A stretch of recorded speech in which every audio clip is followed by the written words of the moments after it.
Alright guys, welcome to the AKRX channel and show. I have with me Dr. Jason Bourke and Jeffrey, the curator. Hi guys, quickly say hello. Hey, how's it going? Hello! Right, so we're just gonna jump in and we are just going to address a specific content on YouTube, which was made by Aron Ra. Together, we're cooperating with Darren Naish, and they made a rebuttal to the young Earth creationist, basically claiming certain things about how birds are not dinosaurs, which I personally do not agree with. But the point is that the statement of birds are dinosaurs, especially birds are definitely dinosaurs, I believe calls for a bit more context, and that's why we're here. So, do you guys want to weigh in first, and then I will weigh in myself after you got a chance? Since you're guests, you get to go first. So, who wants to go first? Sure. Sorry. Your way. Okay, Jason, you go ahead. Fire away. Okay. Yeah. So this is. I got to watch the video, and this is one of those. I guess it's worth sort of qualifying it with. It's not like it's a bad video. The overall context is that, like I guess the goal of the video is sort of providing that ammunition for people who do get into these sort of creation evolution debates to talk about why we know birds descended from dinosaurs. They just kind of do this bit where they take it a little bit further than I'm personally happy with, but I know a lot in the community tend to do is just go straight from birds are descendants of dinosaurs to full on birds are dinosaurs, which is something I think just muddies the waters every time.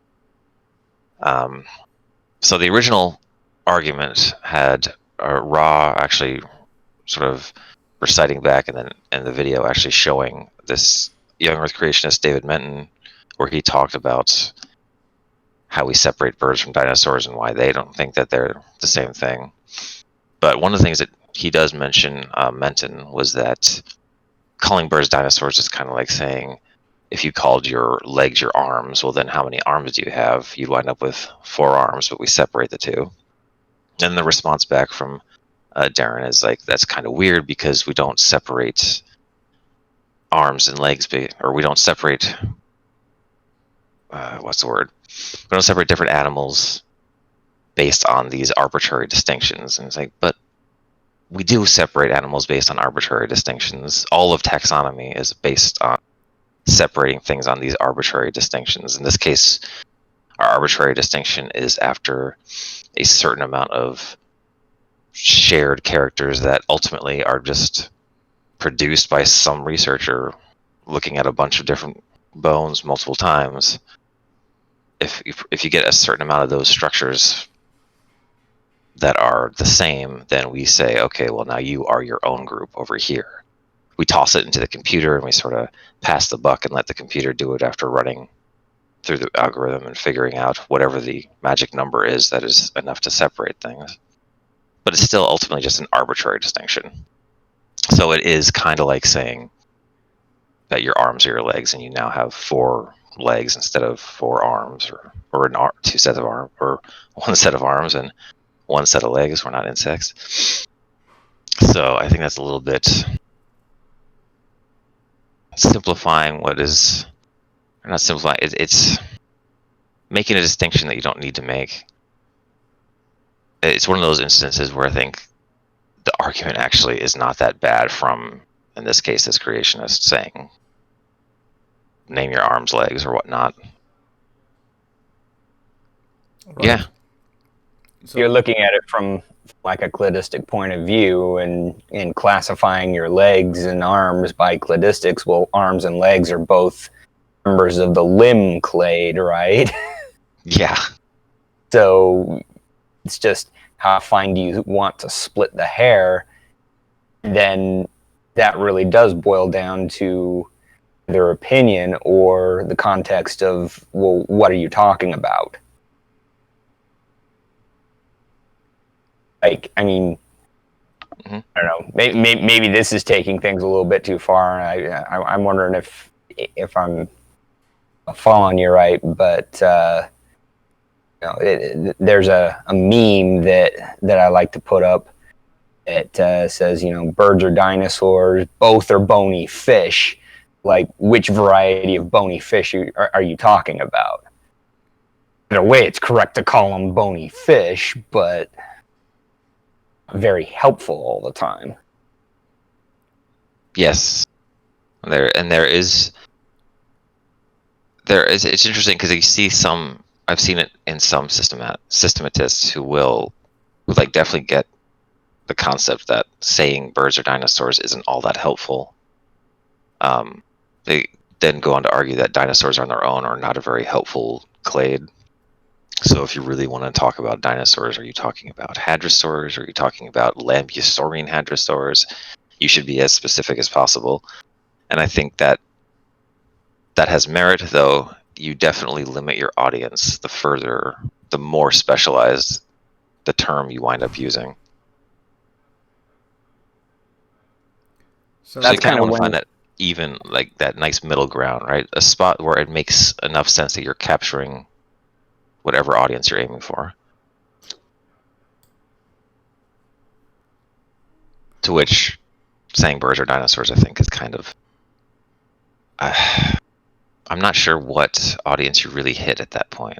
I mean, there is an audience for it, but I don't think it's helpful for lay people, and I think it winds up creating, it certainly did for decades, arguments in the community over where your dividing line is. So I wanted to ask a question, and obviously feel free to answer one after another.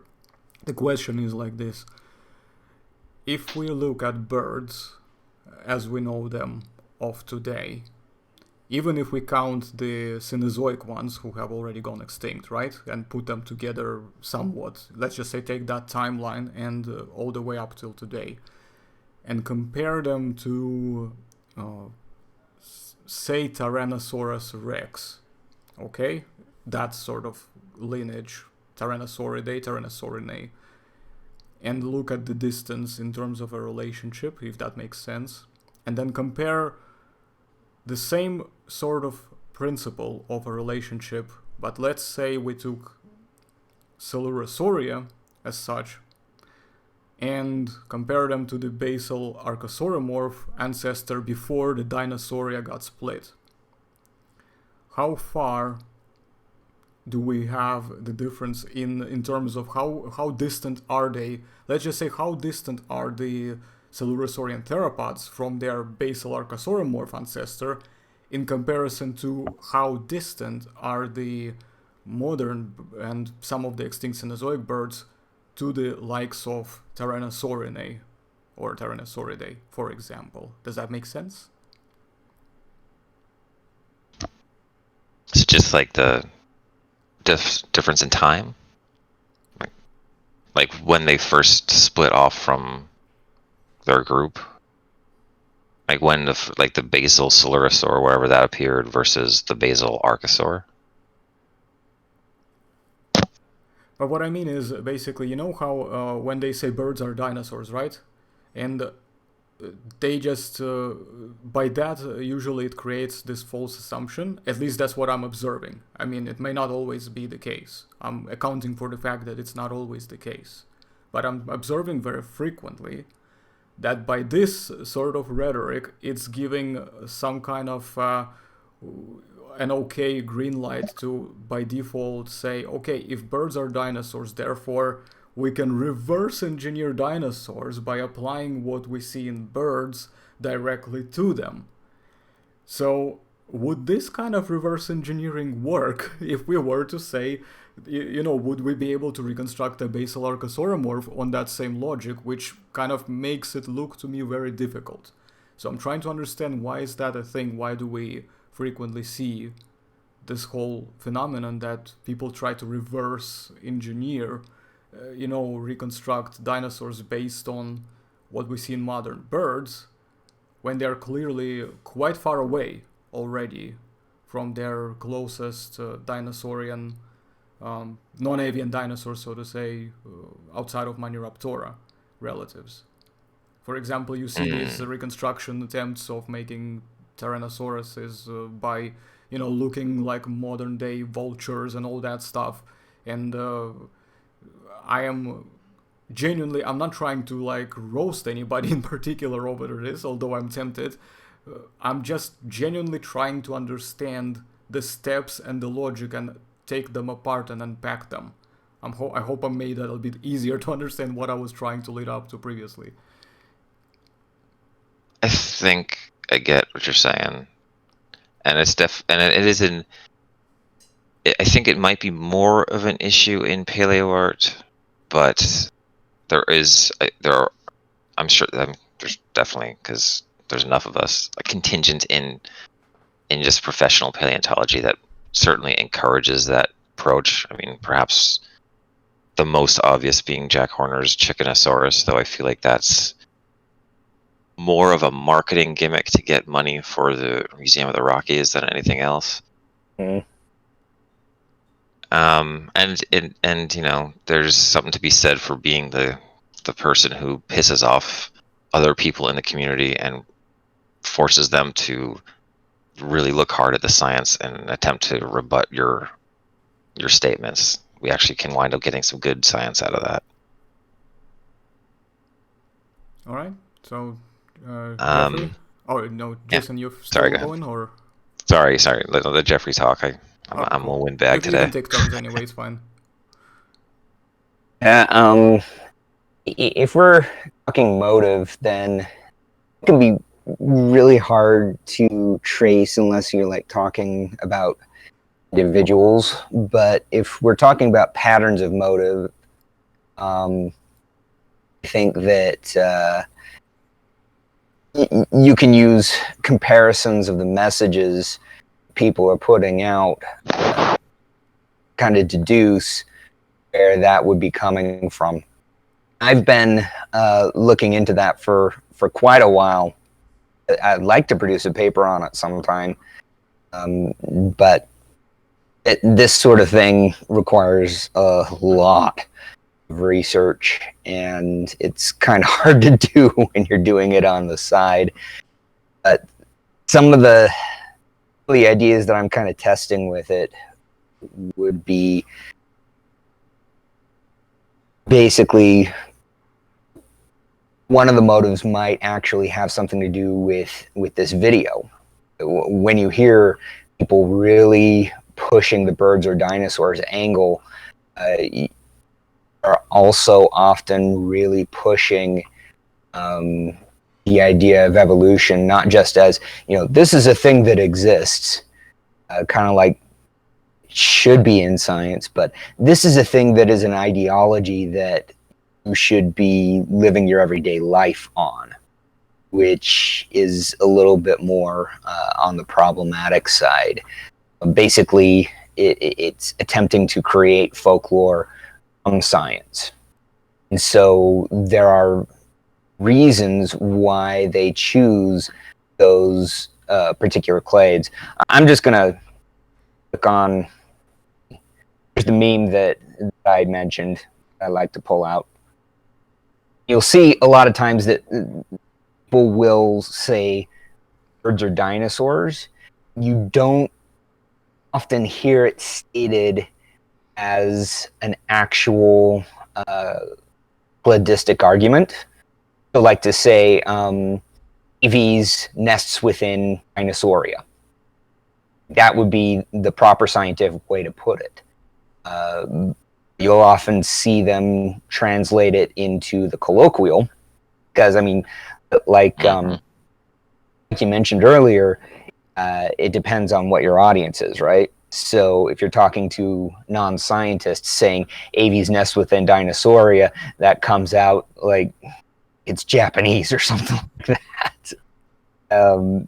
But if you say birds are dinosaurs, then, oh, okay, I get an idea of what you're talking about, right? But they often... Sorry, go ahead. Well, mainly, people will say it this way, birds are dinosaurs, but they don't often choose other clades. You'll hear birds are theropods rarely. You'll hear birds are coelurosaurs vanishingly rarely, and usually when people are trying to say something about feathers as if feathers were an established synapomorphy of Coelurosauria, which are not. I mean, they all had them, maybe, but it gets complicated, especially at the base, and especially, depending on what it's considered a Coelurosaur. But you almost never hear birds are Saurischians or birds are Archosauromorphs. They are. Then going back, you say birds are reptiles, and it's like the Joker in Dark Knight. Well, everybody loses their minds. Yeah, I do feel like there is a bit of a pushback once you hit that button. Then you do see a fair amount of non-avian reptile popping up here and there, but there's definitely more of a bit of a dissonance when you start saying birds are reptiles. Which actually is true, technically, from a certain point of view. Exactly. I mean, birds are bony fish. That's still a pretty alien sort of a concept, and for understandable reasons, especially if you're leading with the colloquial terms and not saying something like Aves nests within teleostomy or something like that. Then ultimately, everything's pretty much multicellular bacteria. So, what exactly is the utility of larger clade or smaller clade that you're talking about nests within?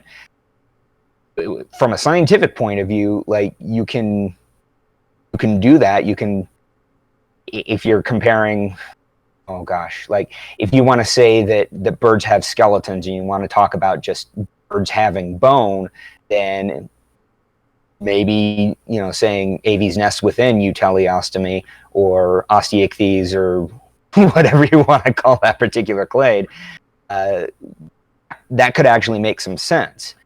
But if you're talking about breeding strategies, and you'd better have a good reason for saying birds are bony fish, right?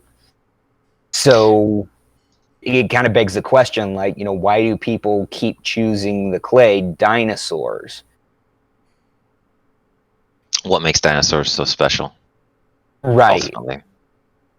Right. And it seems when people choose birds are dinosaurs, the point that they're trying to make goes all the way back to the tradition of Archaeopteryx and how it's considered historically the first real transitional fossil that gave Darwin's theory of evolution credence. And it's become kind of an icon. So it's not surprising to see somebody who's wanting to talk about it from a young Earth creationist point of view, or wanting to rebut a young Earth creationist point of view, that birds are dinosaurs those are the two clades of choice.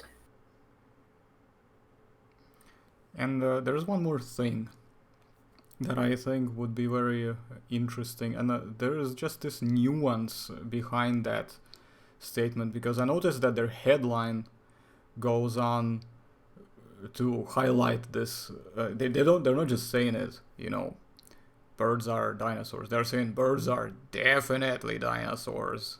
We went back there, we checked, birds are definitely dinosaurs. Okay, so stop it. That's basically you paid someone to go and lift up the dinosaurs' skirts. Yeah. Ian Malcolm sort of comes in play here. Except that for establishing this, you might probably need to do a bit more than that, but I digress. So, right. Okay, so right there, I just I gotta share this because do it. This definitely proves the birds are definitely dinosaurs, because see this. These are definitely dinosaurs. I'm going to include the link in the description box as well, in case you miss it in the session. replay it. It's like 30 seconds. Let's I try. don't know if the I audio don't know if it's shows going up. to get captured, but let's see. Just to see what At happens. Play School, we know kids love our dinosaurs because they've made them the most popular ones in history. We've got Play School dinosaurs are big and strong and tough. Oh, I Spines and recognize. teeth and tails, jaws and horns and sails. We can play with them real rough. And now we've made 8 more just as big and realistic, with parts that move and cavesters too. Play School's Definitely Dinosaurs. Play School School is dinosaurs definitely are big and strong and tough. We can play with them real rough. And yeah, and again, that I feel like is kind of the title that they chose is definitely, I mean, ultimately it is a response to a video from the Creation Museum titled "Are Birds Dinosaurs?" So I think it's a way for them to emphatically respond to it, saying, yes, they're obviously dinosaurs. Here's a bunch of reasons why. Right. And that's fine, and that's all fine and good. But for the most part, I think, as Jeffrey said, there's a shock and awe approach to this that you tend to see pretty much only with birds. You don't hear mammals or therapsids because no one cares.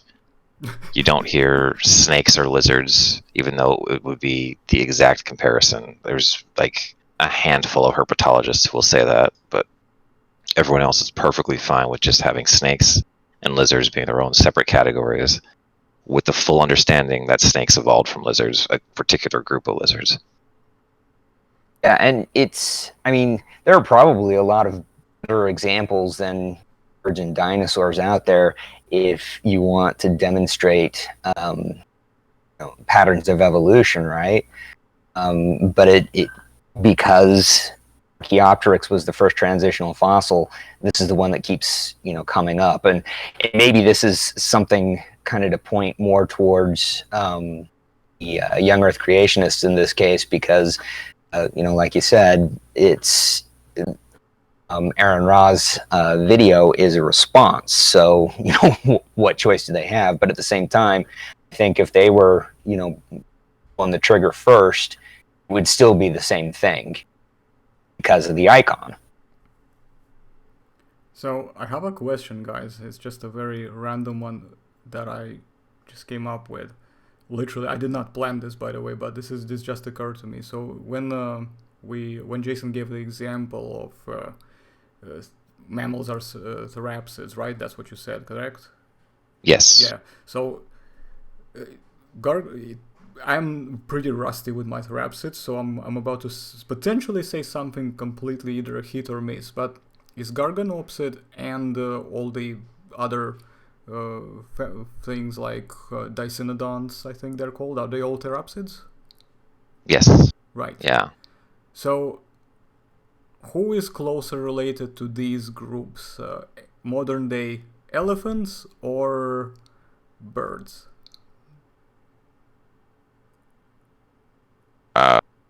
Elephants would be more related than the birds. Right.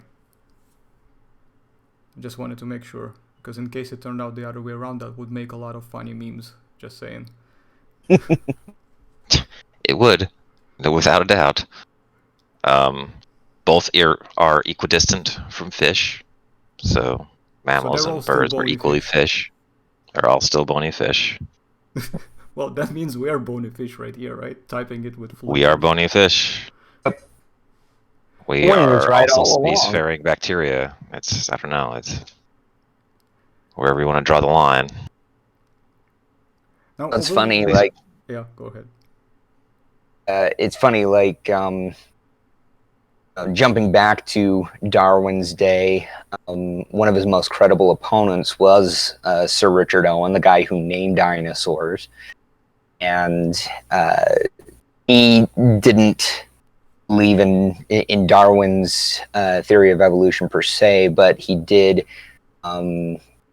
favor kind of a version of it, transmutation, I think is what he called it. And his idea was that humans transmutated fish because of different things that he saw in the skeletons. And the funny thing is that he wasn't wrong. If we're talking in a loose cladistic sense, yes, humans are type of bony fish. Yeah, under phylogenetic nomenclature, they would just be a type of bony fish. It is interesting you bring up the Richard Owen bit, because Owen did come up in the video a bit, and it's one of those things that I think is worth mentioning. Is just because I think Aron Ra got a little too excited about this for some reason. We pointed out that Owen was very against Darwin. It was like a staunch creationist, but evolution via natural selection had just popped up, and Owen was less a creationist and more just the scientist at the time, which the science at the time was not all on board with evolution yet. Mhm. So it's a little disingenuous to say he was a creationist. I mean, he did believe in special creation. It was just, it wasn't weird at the time to do so. It was pretty much the default. It wasn't him arguing against the scientific establishment. Very different from what we see today. And Sorry, go ahead. I was going to say, and it wasn't even necessarily like young Earth special creation. It was variant of some sort, something that like was very specific to his ideas. I mean, he's drawing from other workers, but yeah, there was no push for a 6,000-year model or anything like that. Right. Anyway, go ahead. Yeah, and then just the other bit that you mentioned was Owen named dinosaurs because he wanted them to be scary lizards, and he didn't like the argument of them being birds, something along those lines. And it's just, that's just not accurate. You can go back and read the original meeting of the Royal Society, which is available free online, and you can read very distinctly that he separates dinosaurs as a group because he found them to be very unique, and in his mind they were the reptiles that got closest to being like mammals. So he didn't have some weird separation that birds and dinosaurs couldn't be a thing, or that dinosaurs had to be scary lizards or something like that. That, at least that part, I'm not sure why that was even there, but that was not a thing in his mind, as far as we can tell. I think he actually mentioned that one of their closest relatives could be birds, along with crocodiles. He said that they were very mammal-like, but wasn't necessarily saying that, you know, mammals evolved from dinosaurs or anything like that. It was more just, hey, these bones look like these other bones. It was a purely morphological argument.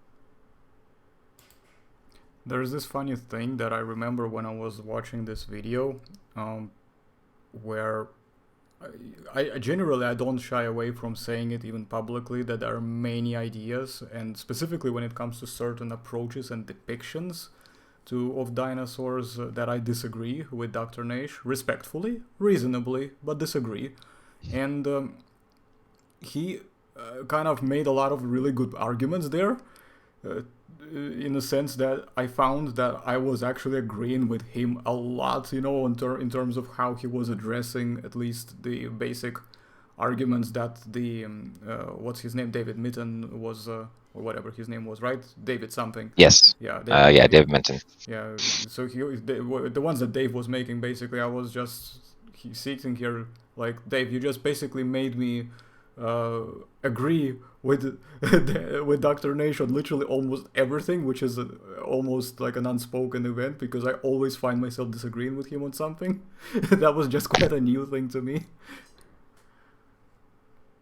That's good. That's good science communication right there. Well, yeah, I mean, we can agree and disagree, can we not? I mean, it's not like it's something unusual, you know. It's pretty much been happening for decades, you know. Scientists always debate and agree and disagree with one another, and I think it's just some younger audience from the community, they come in and they discover this nature of scientific debates and how they are done and etc., and they see all the debating sides, and they're so surprised, and they're like, oh my god, they're arguing about this and this and this. And I'm like, well, yeah, welcome to the club. Yeah, it is a time-honored tradition that we inherited from philosophers. Must pontificate. Yeah. Yes, So it's is pretty there pretty something classic else? arguing ideas. Let's see. So, I mean, that was the big one, and then the 4-part series, ultimately based from like, an original sort of live event that he had with Darren. It's all about the features that birds have in common with dinosaurs, which is why birds are definitely dinosaurs. And there's not a lot to. There's not really. There's nothing wrong with it at all because it's basically just again, it's providing the ammunition, just saying, look, this is all these different examples, or in this case, counter examples, because they were kind of following what David Menton was mentioning and just sort of taking it point by point, saying, oh, well, he says this is a unique thing for birds, but here it is in some dinosaurs right there. And they bring up a point somewhere in there, I can't remember. I think Darren brought it up, that when you compare modern birds to dinosaurs, the distance, like the unique features, is vast. Like, you're not going to confuse a modern bird and a dinosaur. It's only when we get down towards where birds first pop out that we start to see all of these transitional stages coming in place, and we can see that dividing line where you're going to separate a bird from a dinosaur suddenly gets a lot fuzzier, and it's really hard to find it. And we just happen to be lucky that the fossil record for birds, for the dinosaur bird transition, is so rich that we are pretty much down. We're almost down to what genus ultimately gave rise to birds. So we're seeing all the different experiments that dinosaurs were doing at the time, and whichever one of those experiments became modern birds, that's the part where it's hard to tell. Sorry. Sorry, I'm working the whole thing out in my head. I have notes trying to figure out who said what when, but yeah, you go ahead and fill in the time. No worries. Yeah, take your time. So I just really wanted to say that there was something I noticed, and this is where, again, correct me if this actually doesn't do a good job, but in my opinion, it did a good job. The point when I don't know if it was, I can't remember. I think it was with Darren together. They put up the pictures, the diagrams of Tyrannosaurus, Compsognathus, I think it was Archaeopteryx as well, and they had a Velociraptor. And they showed the differences in the pelvic bones between them, and how Compsognathus was still somewhat similar to Tyrannosaurus rex, with Tyrannosaurus rex in this equation considerably was the most distant, from Archaeopteryx, but at the same time Velociraptor was showing more similarities with Archaeopteryx, and I thought that was a very nice illustrative way to just demonstrate an argument in a very simplistic, easier manner that would be perceived better than giving them a whole essay on this. But correct me if I am out of place here. Yeah, no worries. No, that sounds right. No worries. We'll wait for you. So, Jason, do you want to go ahead and fill us in with this while Jeffrey is going to be taking care of business? Every day. Okay. Yeah. Yeah. So I think it's from the first part of the 4-part series, and it was because it was in relation to it's a very classic creationist argument at this point. It's a well-trodden argument, I guess, that they'll say, scientists say that, or paleontologists will tell you that birds evolved from dinosaurs, but birds have bird hips and dinosaurs have lizard hips. And they say that, and the two different dinosaur groups, the lizard hip and the bird hip ones, the birds came from the lizard hip side, so they can't even blah blah blah and so on. So it's kind of a pretty common creationist spin on this, and so they think it was just really going over hip structure in dinosaurs, what is exactly moving, and why birds came from the lizard hip group, which you could also just call the amniote hip group, because we are also lizard hipped, if we're going to go by that term. So yeah, they were just sort are of we lizards showing or that bony stuff. fish, Jason? What are we? What shall I tell my Okay. kids whenever I have them? Are we bony fish or are we lizards? Okay, if we're using phylogenetic nomenclature, we're bony fish. Right, got We're it. just bony fish with lizard hips because we decided to call the classic hip shape lizard hipped at some point. So I think I've come up with a good pickup line. When I go to the museum after this whole thing with the COVID is gonna calm down a little bit more, and I'm ready to, just approach people more directly and all that stuff. I'm gonna be meeting my future potential wife, ex-wife / whatever girlfriend in the museum, and I'm gonna just be like using this line and say, hey, by the way, see that? Apparently, according to the very strong theory of evolution, we are both bony fish. How you doing? Right. Pick up all And the I'll take a ladies. picture. I'll take a picture of her face when she first realizes what I just said. You're gonna get a lot of side-eye Chloe out of that.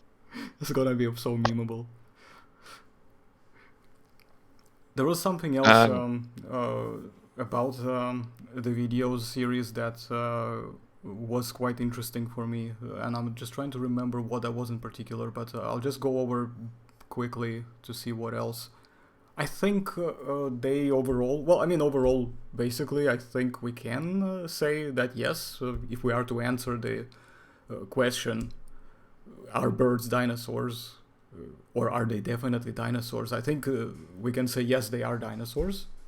And If the argument being posted is, if the argument is ultimately, were birds specially created, unique critters, or did they come from dinosaurs and so we could call them dinosaurs? Then yeah, the evidence would say yes, we would call them dinosaurs.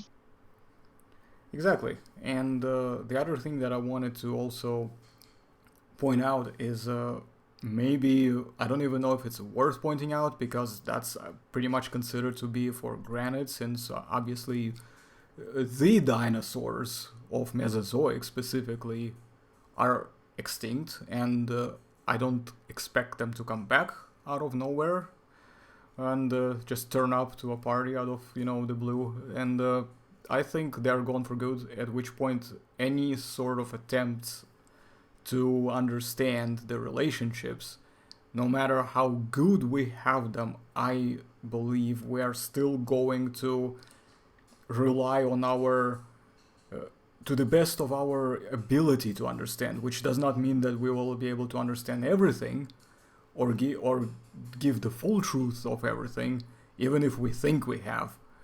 Does that make sense? So there's always going to be this point that in the head, back in the subconscious, I like to say that we are always going to have a bit of doubt on whether we are actually correct or whether we're just getting it all wrong. Does that make sense? Just yes, we're not yeah. going to be able to see them up front and actually look at them what they were back in flesh to understand how they did certain things, that we will not be able to see unless it gets preserved in fossils, and some things just don't get preserved in fossils. Yes. That's true for most science, where there's always a room for doubt, which is why, and this is, I guess, this is the tightrope that good science communicators have to walk. And I don't quite think I'm in that boat, because I don't think I do that much science communication. But if you're a good scientist, you always toss in the cautious words that in certain sects get referred to as weasel words, but in those situations they can be weasel words. But in a lot of science, saying things like this may be that, this suggests that this leads to that, and so on, is just being honest with the data and saying we're not 100%. There's always a chance that our methodology was wrong or the data here were wrong. So using what we have, we can say this, but it could still be wrong. And that's totally fine. There is actually a bit that happened in the where is it? In the interview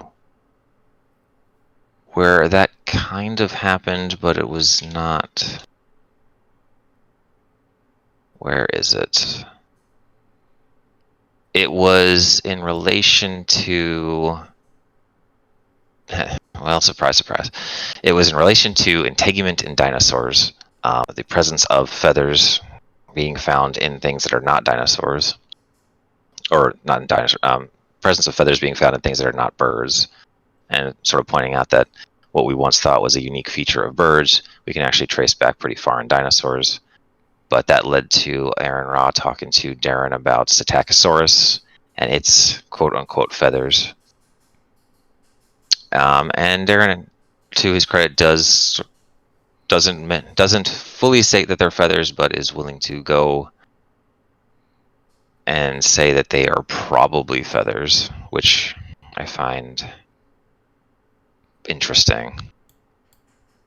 I think he was being very careful there on one hand, but on the other hand, he kind of cannot help himself by, there are certain things that we just tend to favor, above some other things, and we just justify them with specific kind of logic, which to us makes perfect sense. To others, maybe not so much, So it's one of those that, okay, it depends. Basically, I think it will depend and go back to many other conversations that, Jason, me and you had this in our first time on this show.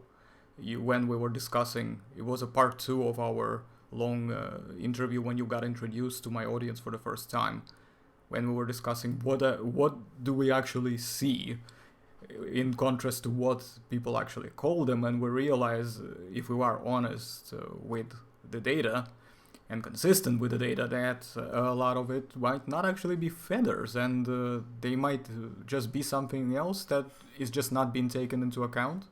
It may be something else that we might not even find an equivalent that is alive today, and we always forget to take that into account, and I think that's a little bit of a disservice to the huge amount of I dare use the word diversity of the fauna that goes all the way from the whole of Mesozoic, really, because there's just millions and millions of years. It's not just exactly, the diagram on a paper that looks like 12 centimeters or, 4 inches of the ruler or something, it's there's millions of years there. So a lot of things could have happened, but I digress, I guess, again. But you know what I'm saying, though, with this whole overly assumption that this is something that we automatically can just compare to something of today, and therefore it must be that. Do you know what I mean? And, yeah, it's I guess a common theme that pops up, and Darren is definitely in the camp of single origin for feathers, so he definitely would prefer.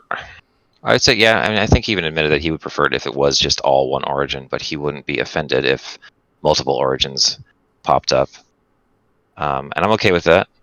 I do find it the bit with the bit of a sneaky language bit I was less happy about was when we were talking about pycnofibers and what we see in Psittacosaurus and Tianyulong, which just between those two, those are different structures. I'm just saying that if those structures had a homologous development pattern to feathers, then we could trace back the origin of feathers to the origin of dinosaurs, or even the origin of archosaurs. And it's just, that's a really big if. Those 2 capital letters if right there.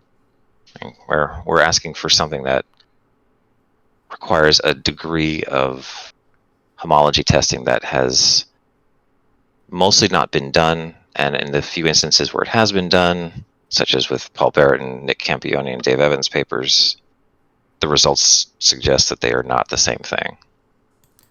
I And apologize for quickly diving in like that, Jason. I just wanted to quickly ask: are we talking about the 2020, the series of publications that were collected in a book, which are usually dubbed as Fourth et al., but it's actually a collection of different papers altogether, right? I'm talking for that one. So yeah, that was Nick Campione, Dave Barrett, Paul Barrett and Dave Evans, and then the 2015 paper by Paul Barrett, Yep.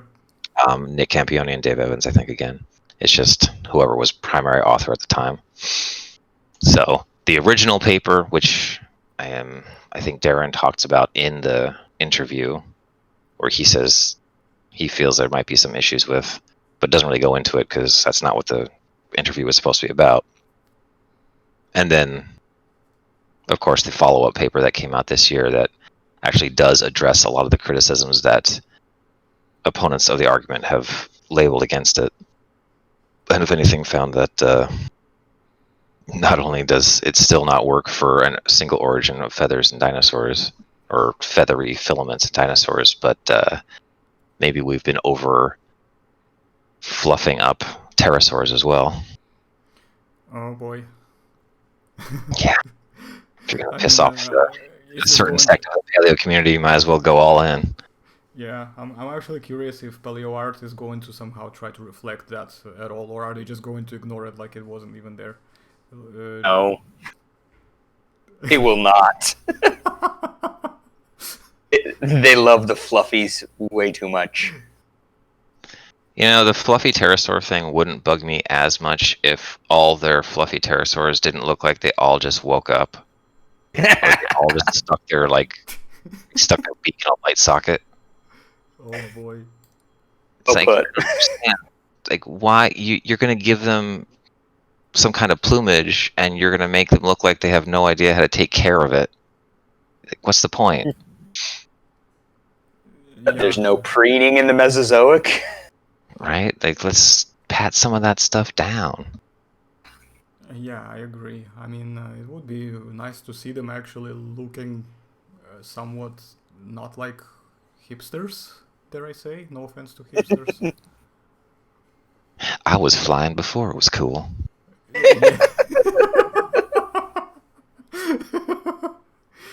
Make a meme out of that, please, somebody.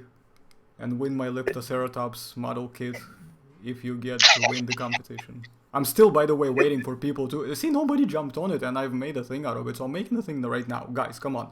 Everybody watching this video, if you can make... It's from one of the previous live sessions that I've done, so sorry if it's gonna come out completely random. But yeah, we came to the point that we decided that somebody needs to draw like a picture or a meme of some sort depicting a Chad bear versus virgin Spinosaurus. And the best one who gets voted up the most in this competition will win my fully painted model of Leptoceratops as a prize. Ooh, I might have to actually enter that. But you have to actually draw it, though. You have to actually draw it. So that's the main point. Up. No Photoshop manipulation. That's cheating. You have to draw it. Oh. Okay. Oh. Yeah. Original artwork only. Yep. Okay. Exactly. How about if I do it in origami? Ooh, 3D art. Okay. Oh. You got my attention. All right, I'm gonna get some paper then. Speaking of memes, I put an image up here that actually has some of the papers talking about that early origin of feathers, and so yeah, there are a couple of references on there that you could actually follow. Enough information to find the original papers. It's a little biased image, of course, but yeah, it's here. I wanted to say, Jason, if you It's are more going the to look capital at it, IFF. Yep. But Yeah. notice the bit at the very end where it says sci-fi. It's actually highlighted as iffy, almost like iffy. After all of the ifs, and it just goes iffy. I don't know why, but that particularly entertains the thoughts. Your if. There you go ahead, Jason. Iffy. So, Jeffrey, we just, while you were away for a little bit, I don't know if you already come back prior to that or not, but we were discussing that obviously there was this paper that me and you have recently also discussed when we were doing this Paleo Talk series on the origins of feathers in dinosaurs. Yeah, I caught that. You got that one. Okay, so do you want to quickly add something on top of what Jason said in regards to that, or are we ready to skip ahead a little bit? I think we pretty much covered what could be said about it. I really like that paper and gave me a little bit of wicked bias here, but I keep hearing so much of this if being stated as fact among non-scientists that, as a science communicator, it's very refreshing to see a study come out to the test and then find that, that's a really big if, and here's how big of an if it is, and be able to tell people, like, there's some nuance here. You can't just jump to the conclusion that it's a fact because a scientist said it. It's a breath of fresh air. It sort of dismantles some of these very common tropes that have become common, and I think they are slowly starting to die down a little bit. I noticed that because they're becoming more restricted to echo chambers at this point. When they use this whole appeal to authority because, oh, this guy wrote a blog post, so therefore this is true because he's a scientist as well. He knows, so he said that. No offense to obviously the author of the blog post, because, we live in a free world, we live in a free market world as well, where anybody can consume whatever products they want. It's out there for you to read, so by all means read it. But just don't insult my intelligence and tell me that if it's a blog post written by a scientist, that everything that's written in there is scientific knowledge. Just miss me with that nonsense. Just let's not do it like that. Come on, guys, you know what I mean. I'm talking to people who are watching, obviously, and new to this whole thing, because we've been at it for ages. We've been discussing these things over and over, and reason why we do it here is because we want people to understand and get them into this mode of thinking of how to critically assess all sides of the arguments. And I think I'll take this opportunity as well to point out that here we also look at our own arguments and try to assess them critically. That's why we allow people to say, hey, if you disagree, come on here and let's talk about it and let's see what you got. And if we can defend it, if our arguments are defensible, we will defend them. And if they're indefensible, then we'll have to go back and think about it. So what do you guys have to say about that? Yeah, no, I agree. We should always... You should always look critically at. Ideally, you look most critically at your own views first, but you should always look critically at any new hypothesis that's put forward, no matter how entertaining or how much it seems to make intuitive sense. In fact, if it makes intuitive sense, you should probably be even more critical of it, because it's easier to let bad stuff slip by when it fits something you're already on board with.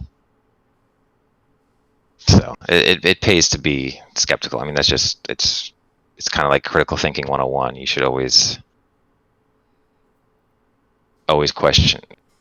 Not to get all X-Filesy, but you should be questioning everything. I mean, to a limited degree, you don't need to get into giant arguments over whether or not the sun sets in the west. Jeffrey? Yeah. I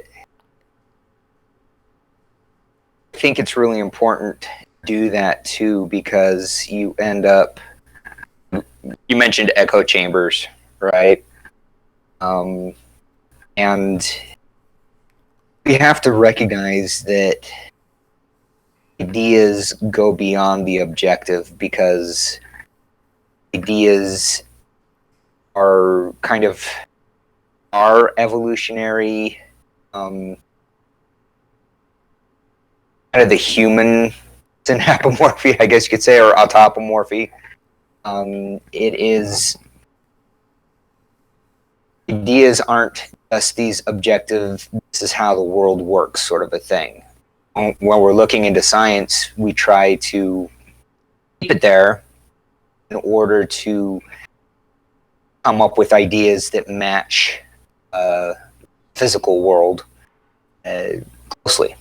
And that'll help us to adapt to the physical world, hopefully. But when it comes to that actual process of adaptation, that has to be subjective sort of a process. That's actually where folklore comes in. And unfortunately, a lot of these ideas, and birds are dinosaurs is a big example of this. It's very easy to take these things that we think are practically proven and turn them into dogma. Heck, even evolution is suffering from that as well. There are a number of questions that are legitimate to ask about evolution to figure out how it works. If you bring them up, certain circles will try to shout you back down and say that you're a member of they with a capital T. and try to put you into a different tribe, and suddenly we're not part of science anymore. We've become part of a folklore element, and now we're calling it science, and that is one of the greatest sources of confusion, not just from a science communication perspective, but pretty much everyone's perspective. Nothing gets done when we start shouting at each other, birds are dinosaurs! Idiot! Don't you know? Well, Yeah, that's like all of How dare you talk to me that way? right. Like, let's talk a little bit about... I am offended, and therefore you're an Istaphobe. It's the trigger, but let's talk about perspective. I don't want to jump down the rabbit hole too much here, but sure, you can say that phylogenetically speaking, birds are descendants of dinosaurs. That's the strongest case right now. Is it the only case? Is it the only case with any backing? No, actually. Or let's get off of looking at it from a phylogenetic point of view and talk about it from just skeletal morphology. Birds have a number of dinosaurian features, that hole in the hip socket, for example. Their arms are built extremely differently, especially in the shoulders, than any other member of the dinosaur clade. So, morphologically speaking, are birds dinosaurs? Well, dinosaur in that case is maybe too big of a group, talking about because of all the variation in just skeletal shapes. And it's not going to help you if you're talking about like the shape of a bird's wishbone, because non-avian dinosaurs, oh my gosh, I used the cladistic terminology. Oh, that term. Anyway. We need to get the alarm sound from GoldenEye when that happens. Yep. There we go. Especially since, you're talking to a guy named Bond, right? Yep. I didn't even think about that. That is stuff. I'm just sitting here waiting for one person to realize that we are actually talking to a guy named Bond. Well put, Mr. Bond. Basically, you compare any bird's wishbone, something from Velociraptor or Tyrannosaurus Rex, and they look nothing alike. And yes, they are the same type of bone, but go outside of the bird clade and into the dinosaur clade, and, into dinosaurs in the classic sense, and those wishbones are designed to do practically the opposite of how birds use them. So morphologically speaking, on that bone, no, birds are not dinosaurs. I'm glad you brought that one up, because so that's part 4 of Aron Ra's video on that. Actually focuses on the furcula, sort of, and he did talk about it with Darren on that, and it was that argument, like, here's some ammunition if you're going up against creationists, because, and I don't know what is up with young Earth creationists and like stopping all studies on things after like 1950, but it's a very old argument. Dinosaurs didn't have a wishbone, birds have a wishbone, so that's obviously birds are their own unique thing. And then we go into like the 90s and we have our first dinosaur found that has a wishbone, and then we start finding them all over the place. But as you say, if all you're arguing for is birds have this, dinosaurs didn't have it, now dinosaurs have it, then okay, that's great. They check the box. But then you actually look at this thing we're calling a wishbone, and in a dinosaur it looks like a little boomerang, and in a bird it looks like a tuning fork. They're very different. They're doing very different things. In terms of where it came from, we can be pretty certain that this is the same bone, or the same two fused bones together. But they're just very different from each other, and they were being used very differently in what birds were doing versus whatever the heck dinosaurs were doing with it. So it's weird, because it's not quite disingenuous to say dinosaurs have wishbones, but it's too simple. It's a too simplified way of saying it, because the bone is so very different, even though it's ultimately the same bone. And that's a good way of putting it. It's a good way of putting it, because it's adds the nuance, which I guess, is the reason we're doing this video, is because there needs to be a little bit more nuance to it than just some ammunition to throw at somebody. You're more interested in exploring the world and trying to understand it as it is, as befits scientific exploration, and you're going to try to condense that into talking points. I think you do at exploration a disservice, unless of course you're mentioning as much of that nuance as you can. Yeah, that's also in the video they didn't mention the nuance, which is ultimately the bugaboo. Yeah, I get that when you're trying to distill the essence of a thing or create a summary or something, then yeah, stuff is going to get left out, especially when you're addressing a particular kind of audience. But if we end up addressing the same kind of audience too often without adding in some of these qualifier details, we do end up with folklore movements. We end up with these echo chambers, and the ideas tend towards dogmatism because they end up used that way. That's where I personally feel we start doing a disservice to science by using it as the big stick that we're talking softly around. Science is not there to wallop people over the head with in order to get them to think like you. It's an exploration, and to keep that in mind at all times when we're trying to communicate science or create the sleep of reason creates monsters, right? I like that.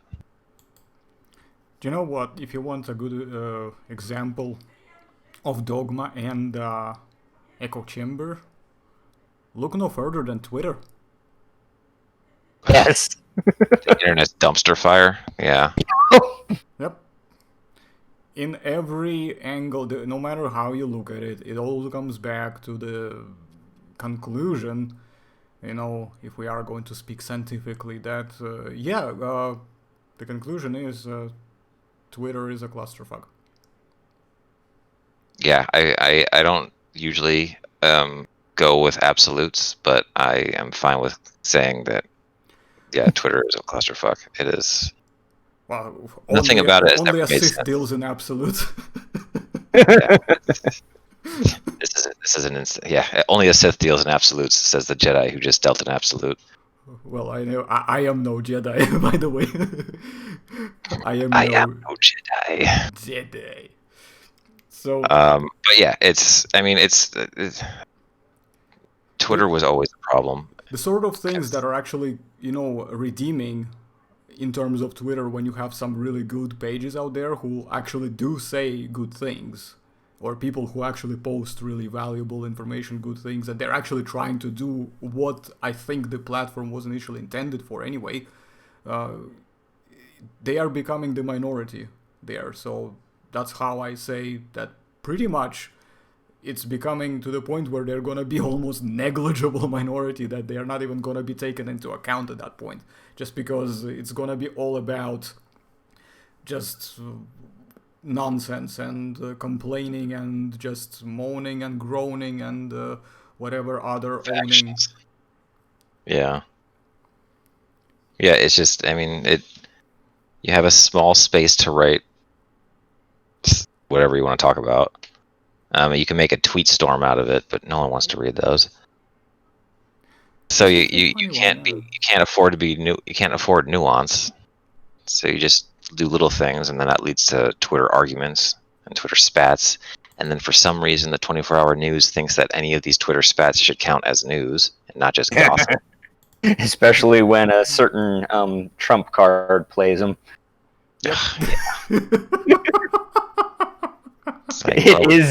We could talk about policy, or we could talk about what some dumbass said on the internet today. Yeah. Oh my God. Yes. Don't remind me. I mean, it's it's one of those things. And of course, if you choose to not comment, that's a crime as well. Apparently, because everything has to basically be divided into these, radical categories. It's all about the camps. The camps. Because without that, it's just it seems that nothing else matters. You have to actually just be in a camp, and me and you gotta pick a side. Yeah, you gotta pick a side, or else you're the enemy. Either you're with me or you're my enemy. Basically, another quote from Revenge of the Sith. So it's one of those things that we might come back to at some point later, because I don't want to stray off topic. But if you want to go back and watch, me and Jeffrey did a very brief introduction on just the idea of politics and all the non-related political, racial, whatever issues, personal issues that are being inserted into the community, and we just gave our 2 cents basically on whether or not it should be inserted or whether or not it should be kept clear of this community. And of course, you're welcome to agree or disagree, because that's kind of what we do. We come here and we discuss things. So, but I would definitely want to have you, Jason, on one of those parts of the Paleo talk as well, to give your inputs. But when we finish with this one, and we'll figure something out, all right? So, if that's okay with you. Yeah. I'm up for giving it a shot. Absolutely. So that's good to know. And yep, that's a nice one. I'm looking at this thing that Jeffrey just posted here. Yeah, I have to get that from my office. That's really cool. I like that. That's really nice, yeah. The sleep of reason produces monsters.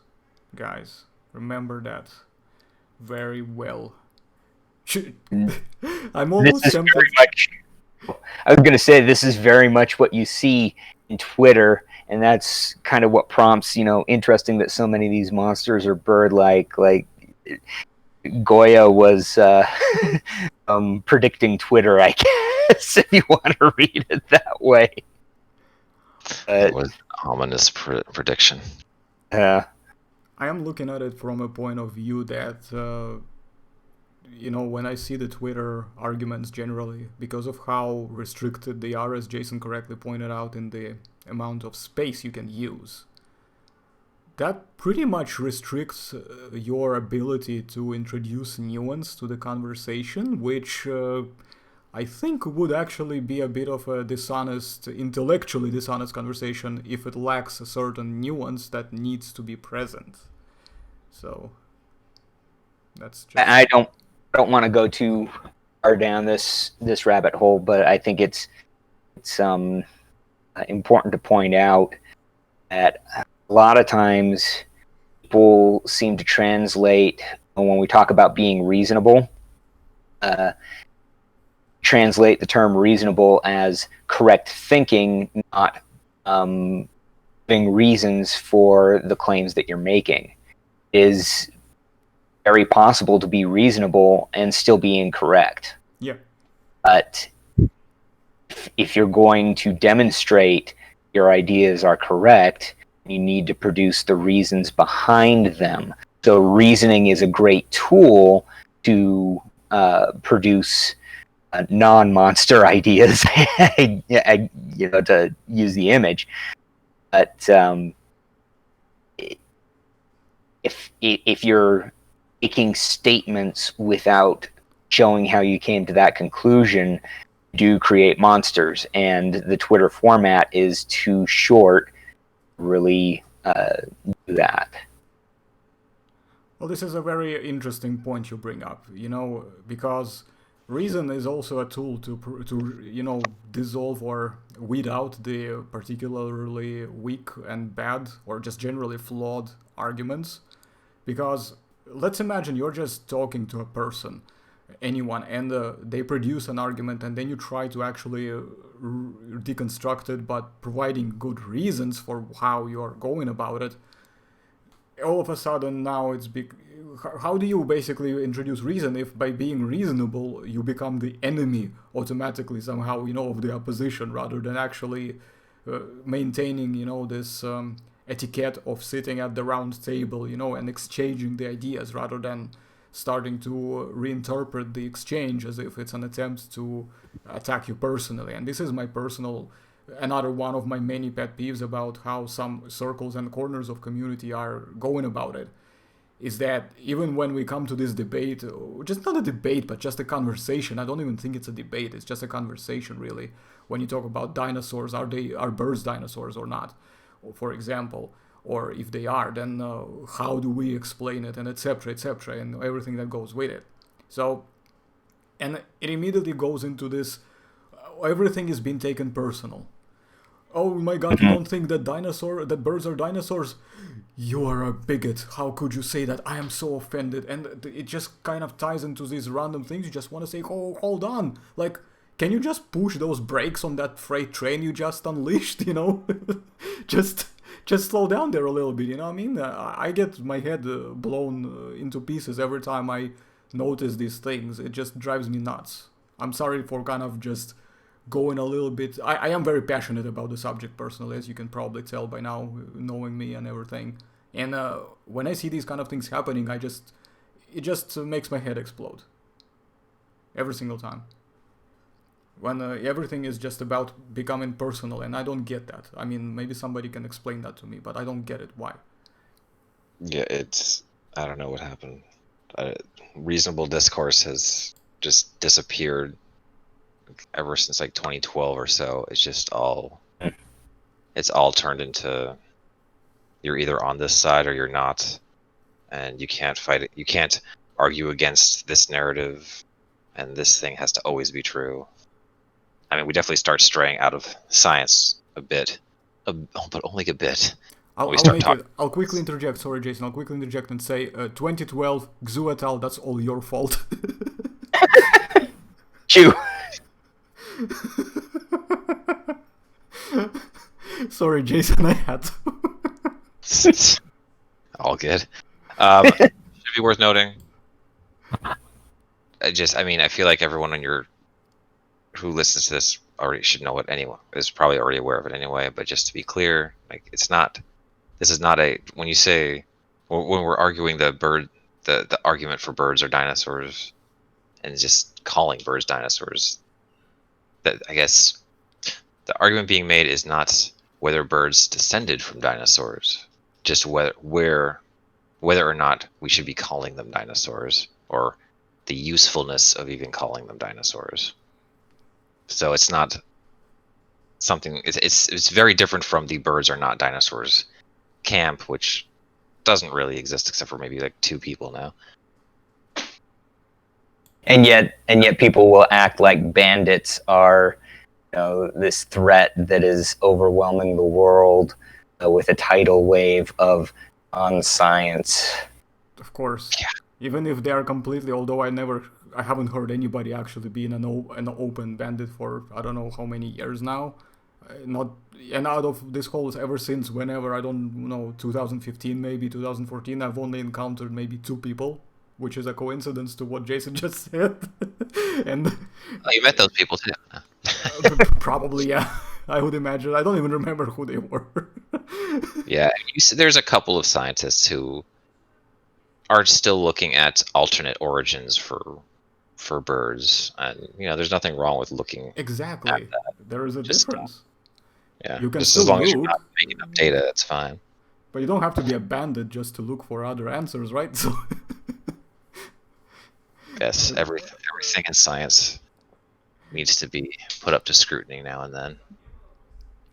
Exactly. Just because then you get dogma if you don't. So Jason's point kind of points to some rhetorical rants that I kind of get into. Do you guys mind if I get into rant mode for a little bit? Do it. Fire away. Okay. Stop me if I end up talking too long, because that is a genuine risk here. It's necessary. Yeah. It is necessary. I am becoming the necessary evil, the monster. Okay, anyway, I'm going to be giving reasons. I'm not producing monsters that way, but so we commonly talk about. Common way to phrase this is birds are dinosaurs. It is a very iconic, short, rhetorically appealing way to put it. But it comes fraught with a lot of risk, with confusion, especially since you're talking about an extinct group of animals that ever since, and I'm not blaming Owen and Hawkins for doing this, but ever since the Crystal Palace dinosaurs were publicized, people have made them a little bit the modern equivalent of dragons, and as a result, we tend to populate the missing pieces with a lot of imagination. And so when you use this phraseology, that's a really interesting phenomenon. Basically, when you're talking cladistics, logic of pairing 2 groups means that if you are going to say that group A is a part of a larger group B, and that group B does have to be larger. Okay? Aves nests within Dinosauria. But it can't be the other way around. Dinosauria cannot nest within Aves. Aves is a less inclusive clade. Dinosauria is a more inclusive clade. And that's a very clear logic. And a lot of scientists, when communicating with people, tend to take that for granted. And in most cases, they can get away with it. Nobody is going to take familiar animal groups and say that, well, if cows are members of Artiodactyla, and all Artiodactyls are cows. It just doesn't make any sense. Or need to choose a better group. Okay, let's say us. That group I think works. If you add in the whales part, since whales Yeah. are artiodactyls. And there was an argument when that first came out where people, systematists in the group was like, so you're telling me that I've got to call my whales cows now? Yeah. Right. So, or like, just for the sake of familiarity, humans are apes. Apes aren't human. So we're familiar with that. We know the difference between a human and an ape. Okay? But when it comes to dinosaurs, because people are unfamiliar with dinosaurs, when you say birds are dinosaurs, instead of thinking about it cladistically, because most people are not familiar with using cladistics, they default to the mathematical logic that everybody's used to. And if A equals B, then B equals A. Now, I've brought this up with a lot of people, and it's usually just kind of pooed or dismissed. But there are ample examples of this show that it really does influence the science, and usually through paleo art. I'm not going to name names here, but it's probably going to be obvious to everybody listening to this, or at least most people. But there is a certain very prominent paleo artist who says that we need to look to modern dinosaurs, i.e., birds, to reconstruct the ancient ones. We see this with terms like calling Tyrannosaurus rex murder birds. Well, Tyrannosaurus rex is a dinosaur. It is not a bird. So if we keep using bird terminology, dinosaurs, talk about them flocking, or gaggles, as Robert Bacher likes to call them, or referring to dinosaur babies as chicks, things like that, we're reinforcing that E equals A kind of logic. And that was never the cladistic point that was being made. So it's a mistranslation to begin with, and that mistranslation is basically fueling a lot of distortions that in future decades people will look on our period of time, and especially the paleo art being produced now, with just as much laughable contempt as our contemporaries look at stuff from 100 years ago where dinosaurs were being turned into giant lizards. Okay, rant achieved. Well controlled. Yeah, I agree. You actually did, you did it And it calmer does- than I expected. And it does actually line up well with what was mentioned in the video towards the end. At the very end, for the longer video, there was a QA session, and let's see. Oops, can't use parts of words. And Darren had mentioned that if you're going, that you had sort of pushed for that idea that if when you're thinking about dinosaurs, you should think of them as birds.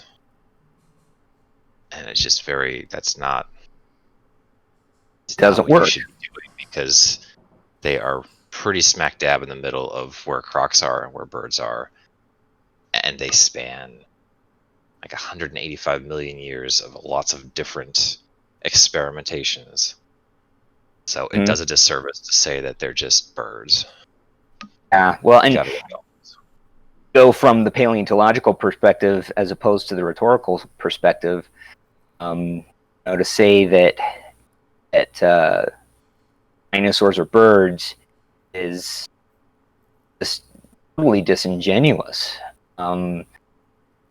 Birds branched off of the rest of dinosaurs about 150 million years ago, and by the end of the Mesozoic, they were different enough from all other members of the clade that they were the only ones to survive. got to give that credit. Moreover, when we look at dinosaurs that we say are really, really bird-like, in a lot of cases, those really bird-like elements have either been misinterpreted or they developed convergently. Looking at oviraptors, oviraptorosaurs generally, there have been a couple of papers in the last just 2 years, I mean, really recent stuff, that have really debunked the idea that Zirkus and Fiducia forwarded that oviraptorosaurs were the first flightless birds. Shingianosaurus, for example, it does not have that wrist flexibility that a lot of later oviraptorosaurs have, and that very strongly suggests that oviraptorosaur wrist flexibility, which they have the most flexible wrists out of any dinosaur in the classic sense, it evolved convergently to what was going on with birds, and it actually evolved earlier than birds. So in that case, birds are very dinosaur-like, not in a phylogenetic way, but in a morphological way. And you look at nesting, and there have been some really excellent papers that took a really critical look at how we've been depicting and interpreting oviraptorosaur nests. And they found that instead of them being the pits that we had kind of assumed, which, you know, were dinosaurs that did pit nests, but instead were a low mound where the eggs were resting on the sides of that mound, and nests just kind of tended to get crushed.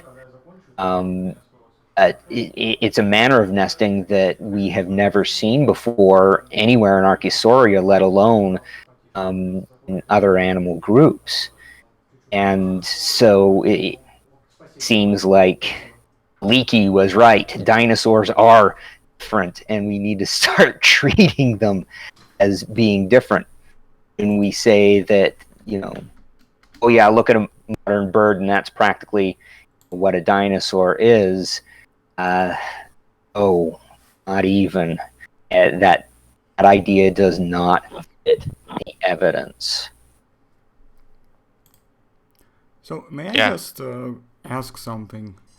If we are going to reconstruct dinosaurs by that logic that we should just look to modern birds and that's it, no other context added, would it basically be just as crude, if not worse, if we are going to reconstruct all the extinct primates, or, you know, that looking to humans, or I don't know, it's almost, it's just, I'm just waiting to see if somebody's out there gonna make that argument and just see what sort of flack they're gonna get. But in essence, Yeah. it's not a I've not heard that argument. it's not much different from this argument either, you know? Yeah, I've not heard that argument, but the logic is the same if you were to reconstruct all primates based on how humans are. You would end up with some really unusual results. But with familiar groups, you can't get away with that. You can't say that, oh yeah, orangutans should be growing beards, right?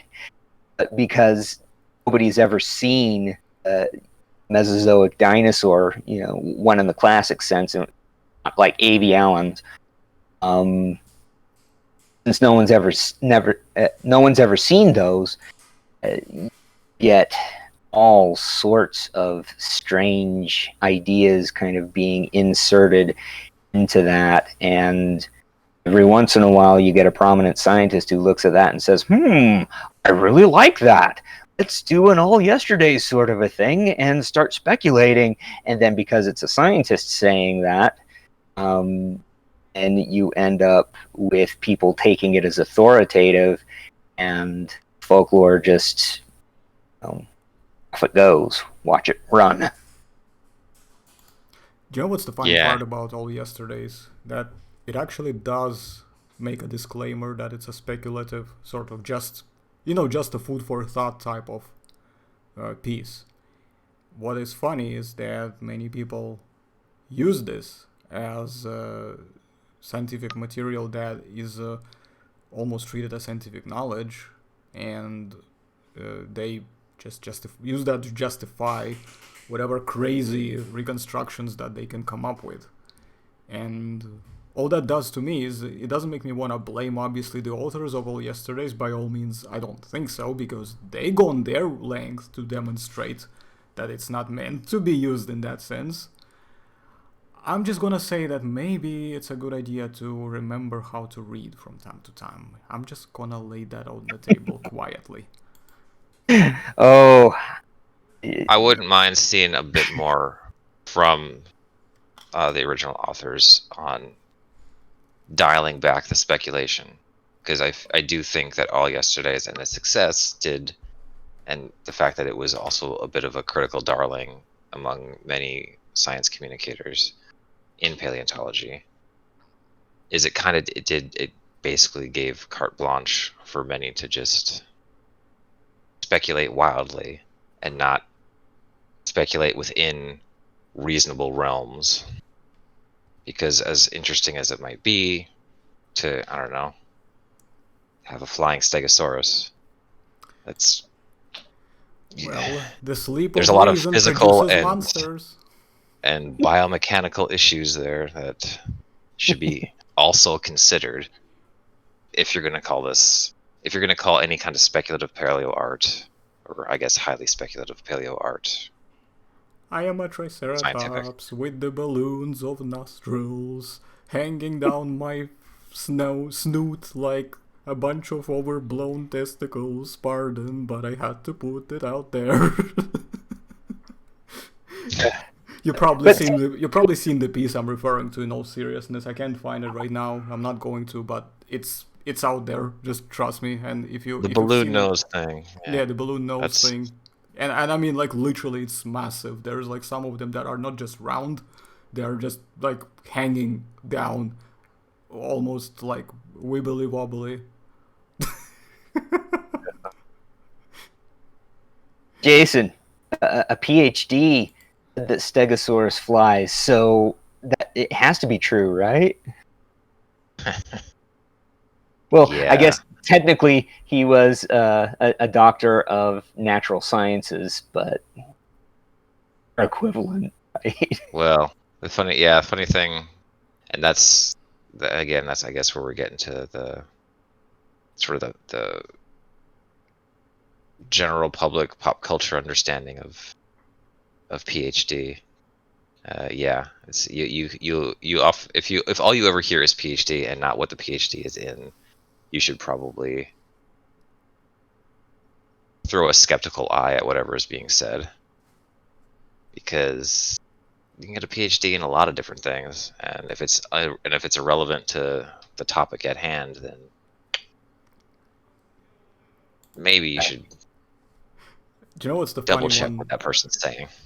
Jason, I think I may have brought this to you a while back. Not to point to direct names, but I think most people will know who I'm talking about. And it was a while ago when I first discovered your blog. Sorry, sorry about the background noise. Just stuff going on in the house, as I said before. Never mind.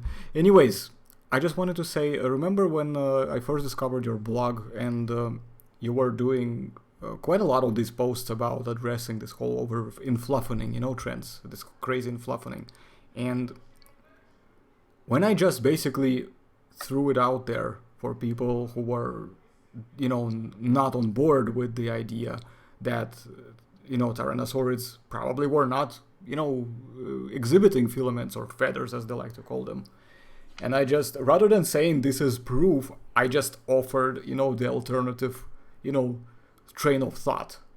Because at the end of the day, it wasn't me trying to use it as a way to say, yeah, this is the scientific paper I got there and I throw the blog post. No, the logic was to show that there is a different point of view, and it's quite a good and very well defensible point of view, and of course later Bell et al. Came out and pretty much validated many things and stuff like that, so it sort of kind of fell full circle anyway.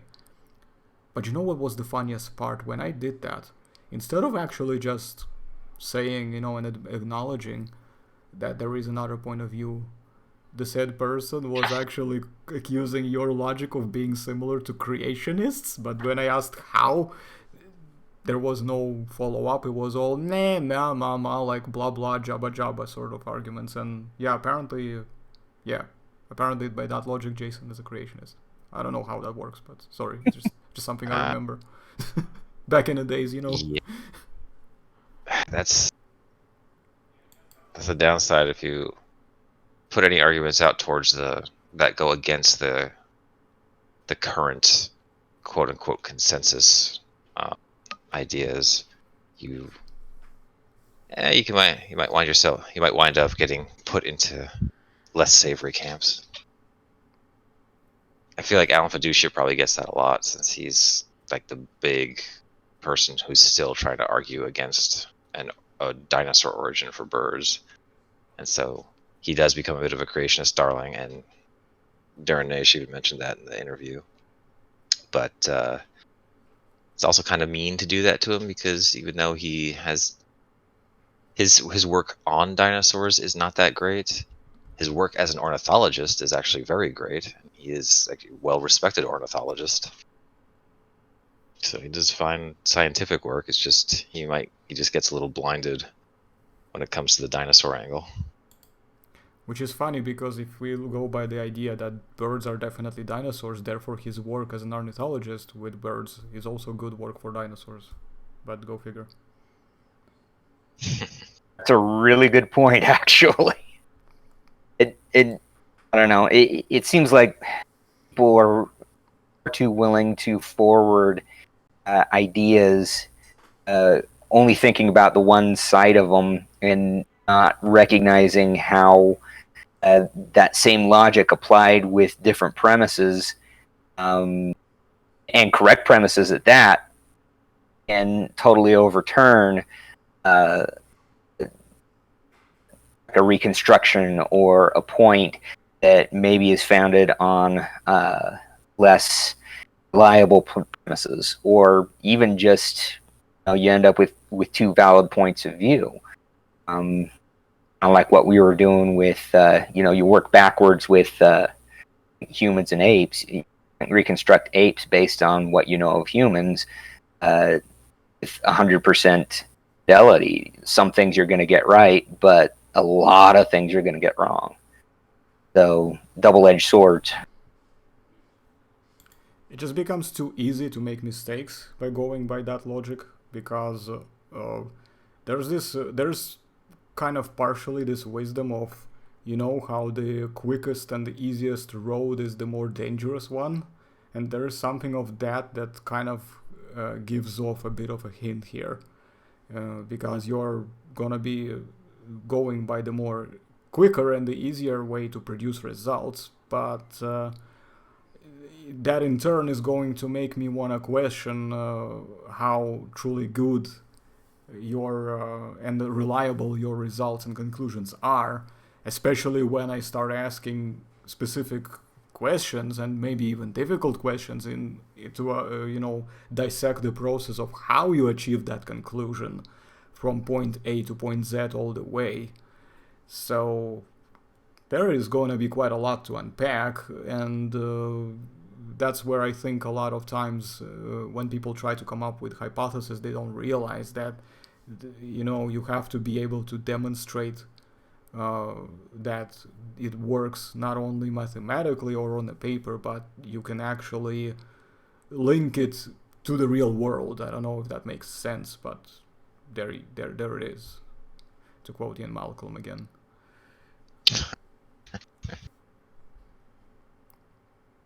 Yeah, yeah. I guess if we sort of dial back to the original argument, or the point of this video in part, with whether or not you want to call birds dinosaurs, on one end, it's definitely just, it's up to you. You can do that if you like, but stay consistent. So if you call birds dinosaurs and someone else calls them reptiles, no reason to get angry about it. If you want to say, I'm having my Thanksgiving dinosaur this year, and someone else, probably me, says, enjoy your Thanksgiving fish, it's still the same thing. Yep. And then there's the alternate side to it that makes it, that is ultimately why I just can't get behind the push for like the shock and awe birds or dinosaurs thing, is because then you wind up with you wind up muddying the definition of Dinosauria, which is itself a pretty concept-based definition. So then we have to throw in these ugly qualifiers like non-avian dinosaur or Mesozoic dinosaur or extinct dinosaurs, when all it does is bringing you right back to what everyone was talking about in the 80s and 90s before this really took off. And then you get into other issues such as the fact that for decades, for even a century, paleontologists have been repeatedly telling the public humans and dinosaurs never met. Humans and dinosaurs, we were separated by 66 million years of evolution. But if birds are now dinosaurs, then that's no longer true. So now you're tossing in, well, humans and non-avian dinosaurs never met. And when you start bringing that to the general public, now it just seems like you're trying to split hairs. You're making things more confusing. And then we can take that in another direction. A lot of biology textbooks will, especially in like K through 12 education, will tell you whales are seagoing mammals. They are not fish. But if we use the same phylogenetic nomenclature approach that's used with the birds or dinosaurs, then whales are fish. And now you have to say, well, whales are a special kind of fish because they're from amniotes, they've returned to the water, so they're different from fish, but they're still fish. And then, of course, birds are flying fish, which confuses matters because there are flying fish. So And when you want to crocodiles push are fish for as this, well, then. yes, crocodiles are fish. The problem with pushing for this approach of once you're in the group, you're always in the group forever. The idea behind it is that it forces you to, or not forces you, but it acknowledges evolution. But from all I've seen from this is when you push for this approach, it denies that evolution, because now you're saying no matter how different you get, you're always going to be that same group. So it doesn't admit that there could be changes, that snakes can actually be very different from lizards, even though when you go to the base of where snakes come off, it's hard to tell a snake from a lizard. Similarly, if you go down to an atomic level, life and non-life look exactly the same. A rock and a human don't differ that much at an atomic level, but obviously you reach a certain point where that quantification actually manifests as some distinct difference, which is why we have life and non-life as two separate categories. And then you end up with a whole lot of argument by simply shifting the goalposts, which really doesn't help you to understand the world any better. You're not really shifting perspectives, you're just shifting parameters for the argument to make your argument look better than it actually is. Yeah, there's a whole lot of that. Gosh, you said so much good stuff there that I wanted to just kind of jump on and say, yeah, let's take this. And Oh yeah, by all means. I just throwing some stuff out I can't there. even remember all the good stuff that I was like, oh, I want to say something about that. But let me collect my thoughts a little bit, and then I'll jump back in. Certainly. Yeah, it is an issue I've seen pop up recently with some science outreach events where it has been brought up that it's kind of frustrating that now we've taught the general public for decades that humans and dinosaurs did not coexist, and now we have to say, but there's a special dinosaur that we did coexist with. So yes, we did, but we didn't. And you're just going to confuse people when you do that. Okay, so I remembered some of the stuff that I was going for. One, just really briefly, the whole you don't outgrow your ancestry. Like, that sounds like a really good idea. It, with meaning, but because, like, I mean, yeah, grandma's always going to be your grandma, right? Like, that kind of goes without saying. But an evolutionary perspective, people have tried to use that for saying, well, if, for example, if basal tyrannosaurs had a certain feature like feathers, and I'm not even sure that those are feathers, but whatever, we'll run with it. Then later tyrannosaurs had to have feathers because you never outgrow your ancestry. And yet people will say that with a totally straight face, recognizing that that derived tyrannosaurids lost that third ungule, that third claw, whereas the basal tyrannosauroids had that. Evolution does get rid of features. Talking of bony fish, there are members of the bony fish clade that got rid of bones, back to having a cartilaginous skeleton. Look at how I even have to phrase that. It went back to having that. But evolutionarily speaking, it's not a backwards or forward sort of a thing. It's just change. The other thing that I was going to mention has to do with rhetoric, and now I've forgotten it again. So good gosh, it's too early in the morning, and it's my fault. Give me a second. I'll get it again. Sure. Oh, geez, what were we just mentioning there? Okay, I remembered it. Sorry to do that to you guys. The whole game with, like, enjoy your Thanksgiving dinosaur or your Thanksgiving fish, and how that muddies the waters.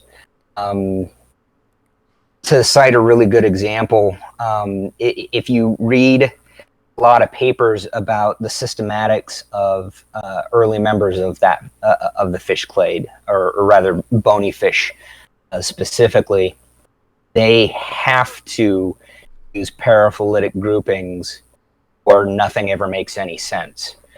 If you're looking at those groups at that level, you can't make definitions that include the crazy diversity of tetrapods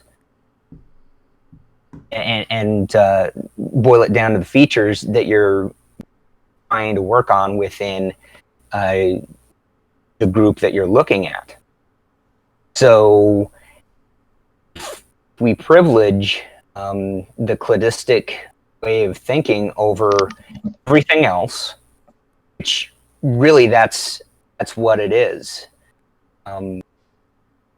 Saying this whole non-avian dinosaur thing is kind of talking about dinosaurs like the only thing that is interesting or useful about them is how they demonstrate evolution. And no, there's a lot more valid points of view to look at dinosaurs from, or just using dinosaurs as an example. But it actually does create a lot of necessary work when you get back to some of these other groups and how inclusive they kind of end up under cladistic terminology. So let's not start thinking that cladistics is the perfect system for mapping how life on the planet is. It's might be a little bit better than the Linnean system in certain ways, but at the same time, it is not the end-all, be-all of biology. And if we talk like it's the end-all, be-all of biology, we actually create a lot of problems for ourselves. So, yeah, there's some of my extended amen to what you were saying, Jason. Yeah, no, I agree. And the argument that you usually hear that gets tossed back is when you say, well, then whales are fish. The response is usually, yeah, but whales is a colloquial term and fish is colloquial. It's not the scientific term. But on the other hand, they're the same folks who are saying birds are dinosaurs, which bird is not the scientific term, and dinosaur is both a scientific and colloquial term. So if someone's gonna play tit for tat on that, then if you're gonna say, well, whales are fish is just making stuff up because it's colloquial, then so is saying birds are dinosaurs. You're gonna have to say aves are dinosauria if you're gonna play that game. I've seen a lot of You're people. probably not gonna get a lot of pushback because then it's like that's fine. Yeah. Well, and don't get the pushback because people get used to it. Everybody always says birds are dinosaurs all the time without thinking about the logic behind it. So you end up thinking that it works that way for dinosaurs, but not for anything else. And people actually will try to, in arguments that way, pulling a semantic bait and switch. We see this a lot with people saying, well, reptiles aren't scientifically accurate. Yes. Yeah, that's mixing metaphors.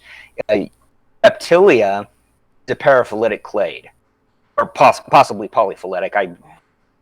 The systematics around it. It depends, I guess, on who you talk to, but then again, it is a more nailed down term than it has been in a long.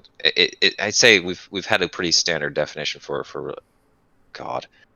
22 years now, but yeah, you often hear the argument that, oh well, it just depends on what your definition of reptilia is. It's like, yeah, but there's not a lot of definitions anymore. This isn't the 1700s. So, like,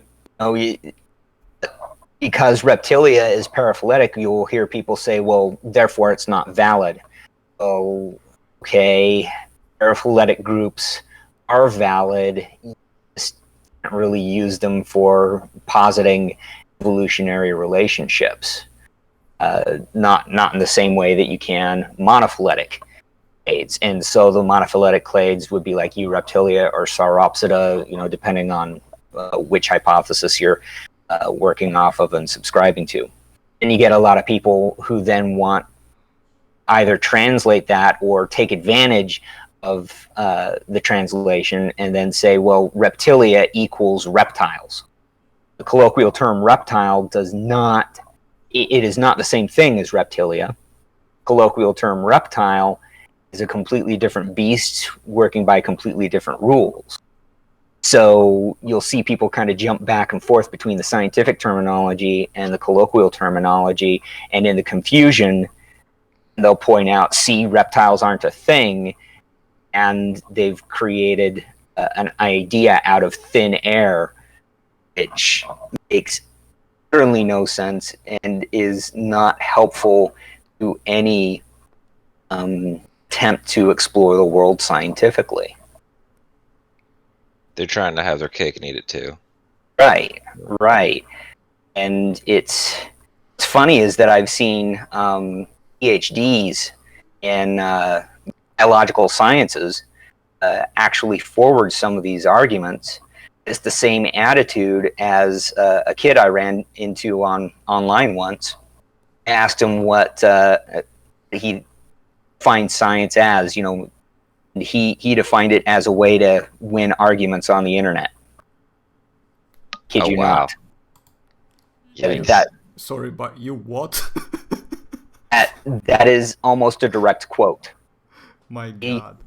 He thought that science was a great way win arguments on the internet, and it didn't go beyond that. I questioned him with several follow-up questions during the course of this conversation, and this kid was at least a senior in high school, and and he was enthusiastic about science too. That's what he had gotten out of it, and it's the same attitude that I've seen in actual scientists using this kind of semantic bait and switch just get across a point of view that they like. They think they can get away with it because they're not in scientific forum at the moment. We've been talking a lot through this conversation about the semantics and the nuance and getting the terminology right, and how we talk about these things are important. And I've brought this up with a lot of people in the scientific community, and they don't like to think about it. I'm not saying that there's some kind of a conspiracy where everybody's like, ooh, you have discovered my craft and now I am undone unless I, destroy you or anything like that. I think it's just, a lot of scientists get into the scientific field because they like to think scientifically, and when you bring in the rhetorical side, they think it's something entirely different, when, the logic's all the same. But they think that you're trying to win an argument by semantics, and it's like, no, this is an intersection of, and a necessary intersection of, two different fields that are different mainly because we choose to see them as being different. It's all just logic. Yeah. I am actually, my first initial reaction was a bit surprised, but now that I'm processing this, I am not surprised to hear that somebody has managed to just, let's just say make a very honest statement, rather, bold one in regards to why they try to get into science just to win arguments. Because, if you really try to dissect it, you can win a lot of arguments using scientific methods, provided that you actually use them, though. And that's where I think a lot of times there's another point that I wanted to bring up. It's trying to argue for science or in the name of science, but not actually using a scientific method to demonstrate it. And one of the things I remember from my experience, which was when I was on one of the Facebook posts. And I like to bring this example quite a lot, just to demonstrate a very rather silly and funny nature of how it works. I was on a post where they made a post about, I think it was the Saurian Tyrannosaurus, but the newer model, which is not really the main point. The main point was how it was being presented and framed. And the poster framed it as the most scientifically accurate model ever made, or something like this, of a T-Rex.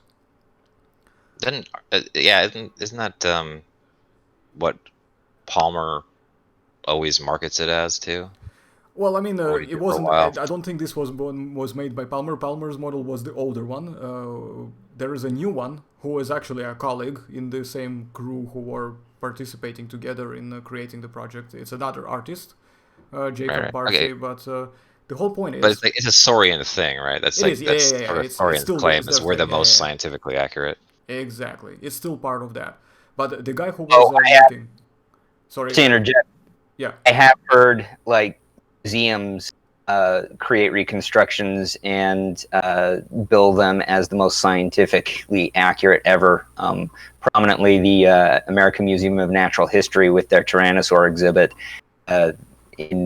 In several newscasts, they have said this is the most scientifically accurate Tyrannosaur ever, which, given some of the basic anatomical errors on those models, I really have to look askance at that claim.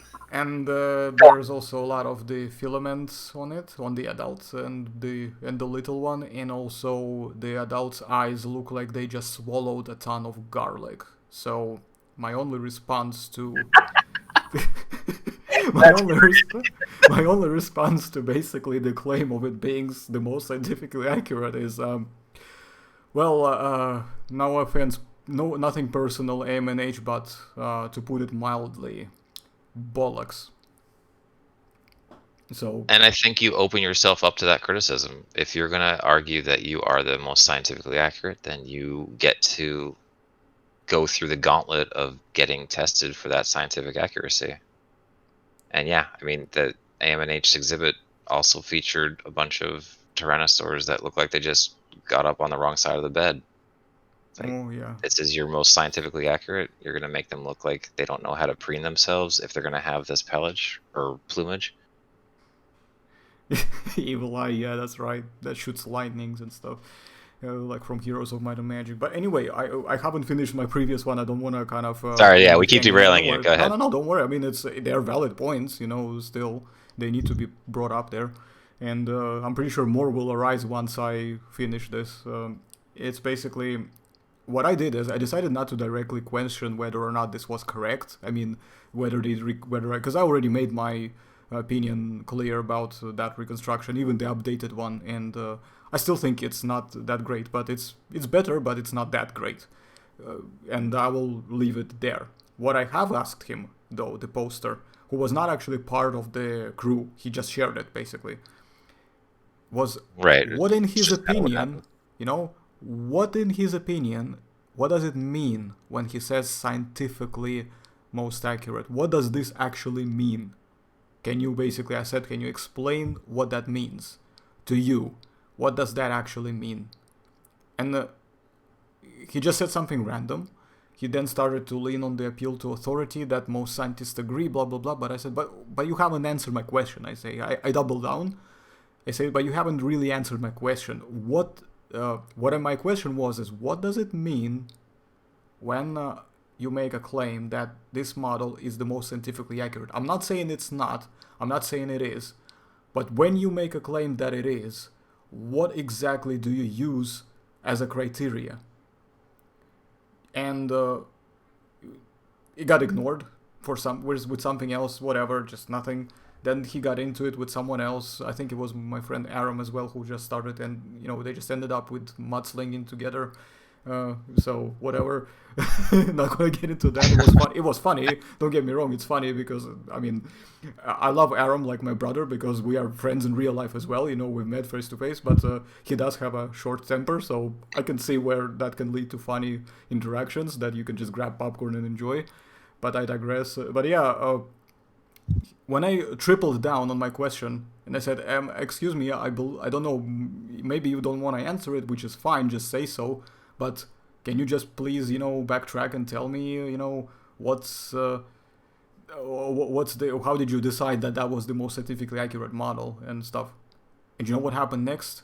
When I refresh the page, I cannot see it anymore because guess what? The poster blocked me.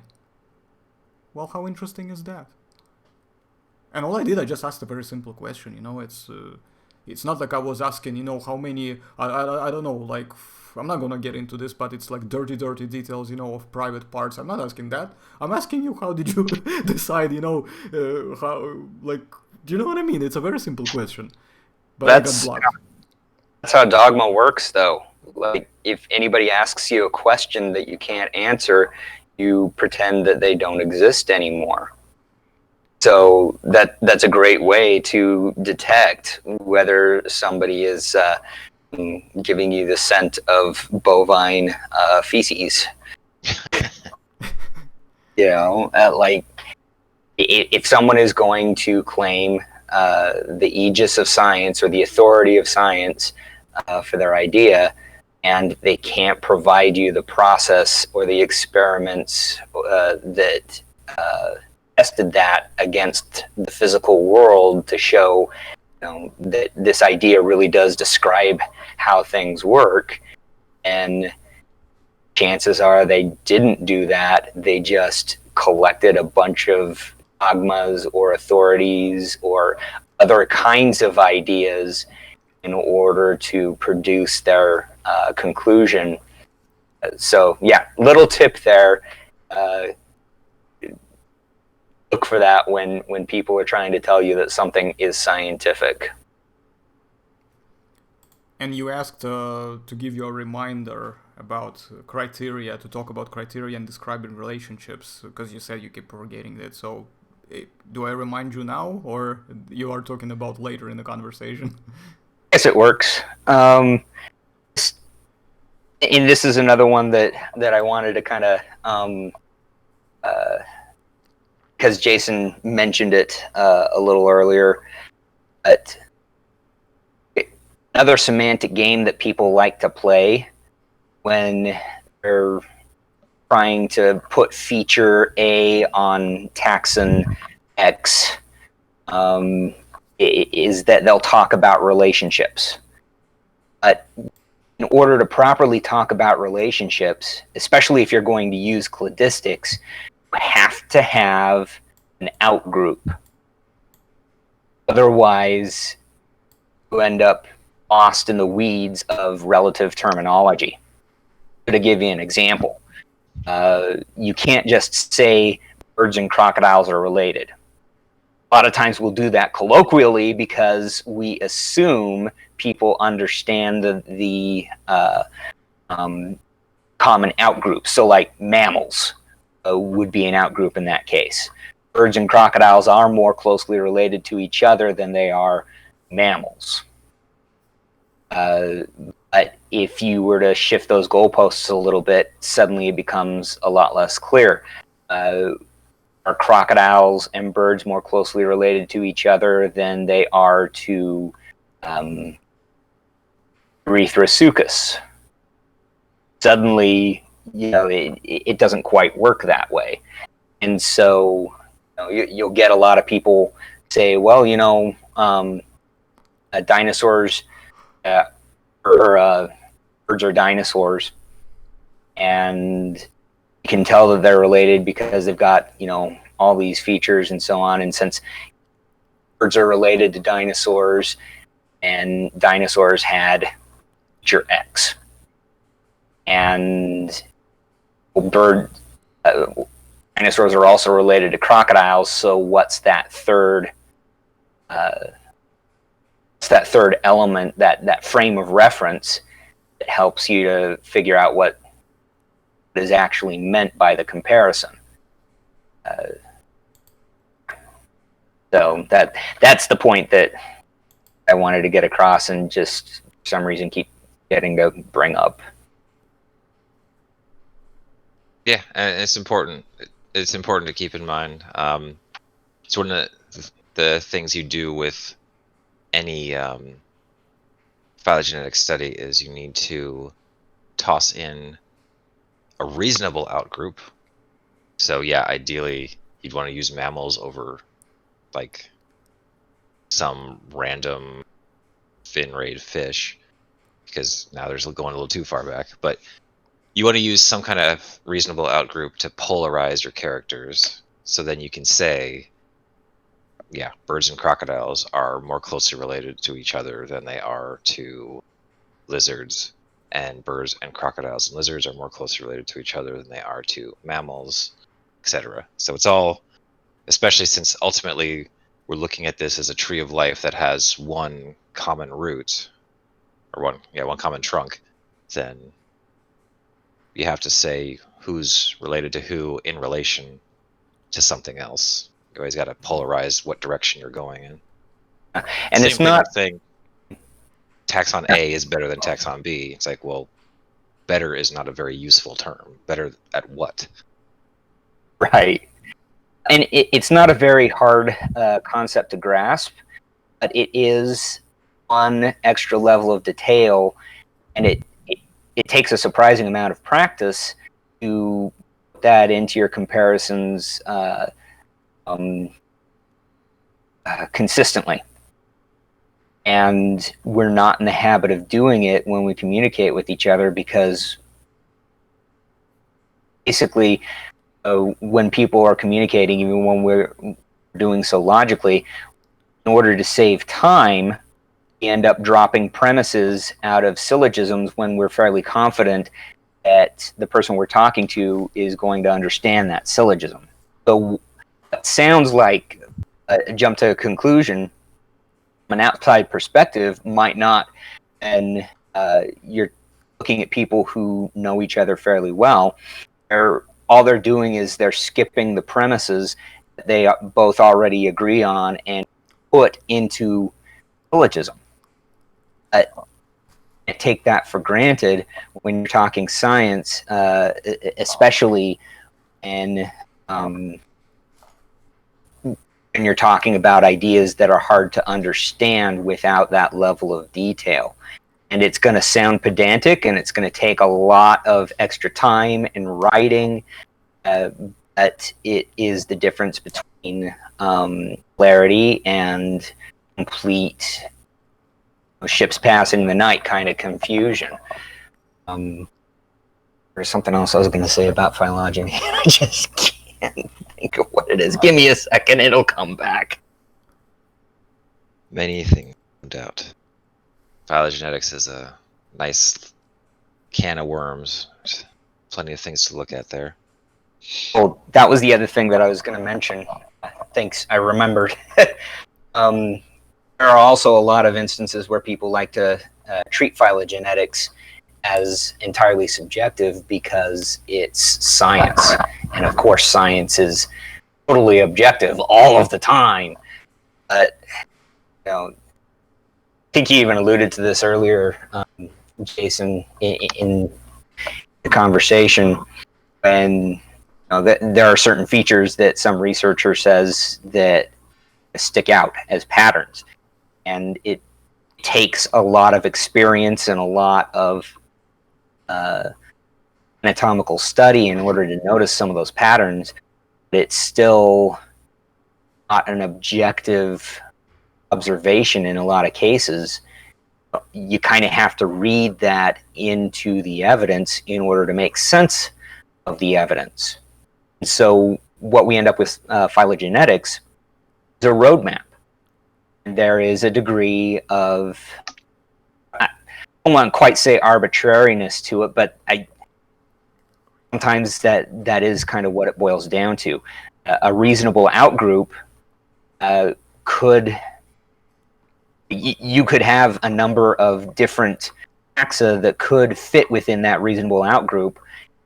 If you choose one, you get a certain result, and if you choose another, you get a slightly different result, and it'll change things a little bit. So this is one reason why taxa will pop up as valid and then disappear as invalid between different kinds of sadistic studies, or a taxon A might be in one group in one study, but then get kicked out as like a sister group in another study. Yeah, you see this all the time with Tanicolagurus and Silurus.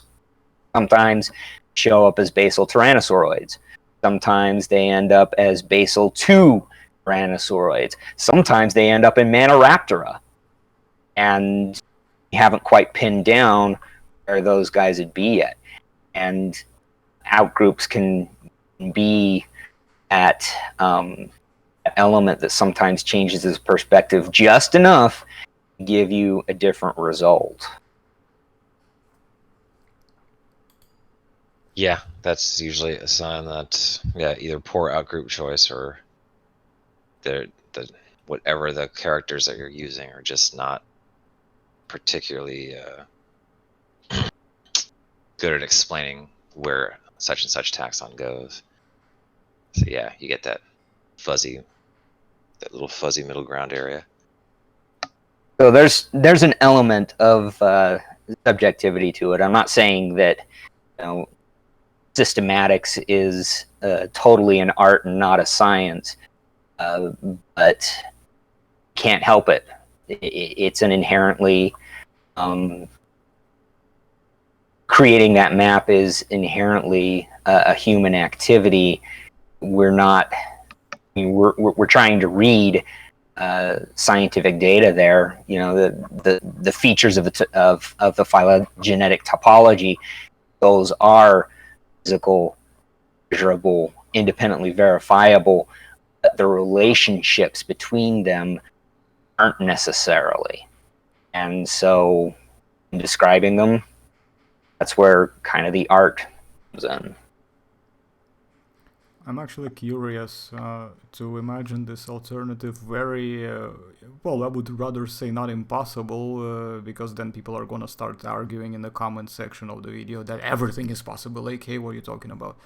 So I'm just gonna say, in a very unlikely event and possibility, that if we swap the places, that somewhere in a different alternate universe, humans are extinct, and then dinosaurs are still around somehow, and how dinosaurs would be interpreting their finds of humans if you just swap the positions, and how they would be arguing about, you know, whether or not our hairs represent their equivalent of filaments and feathers or whatnot.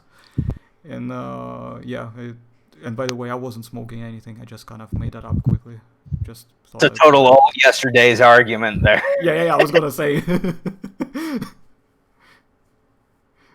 Should write a book about it or something, you know, just call it The Days to Come. Make a mint. Yeah. So are we generally happy with where we are and ready for the grand conclusion, or do we have anything important to add in between before we reach our final point? I'm going to add one thing to piggyback off what you just talking about.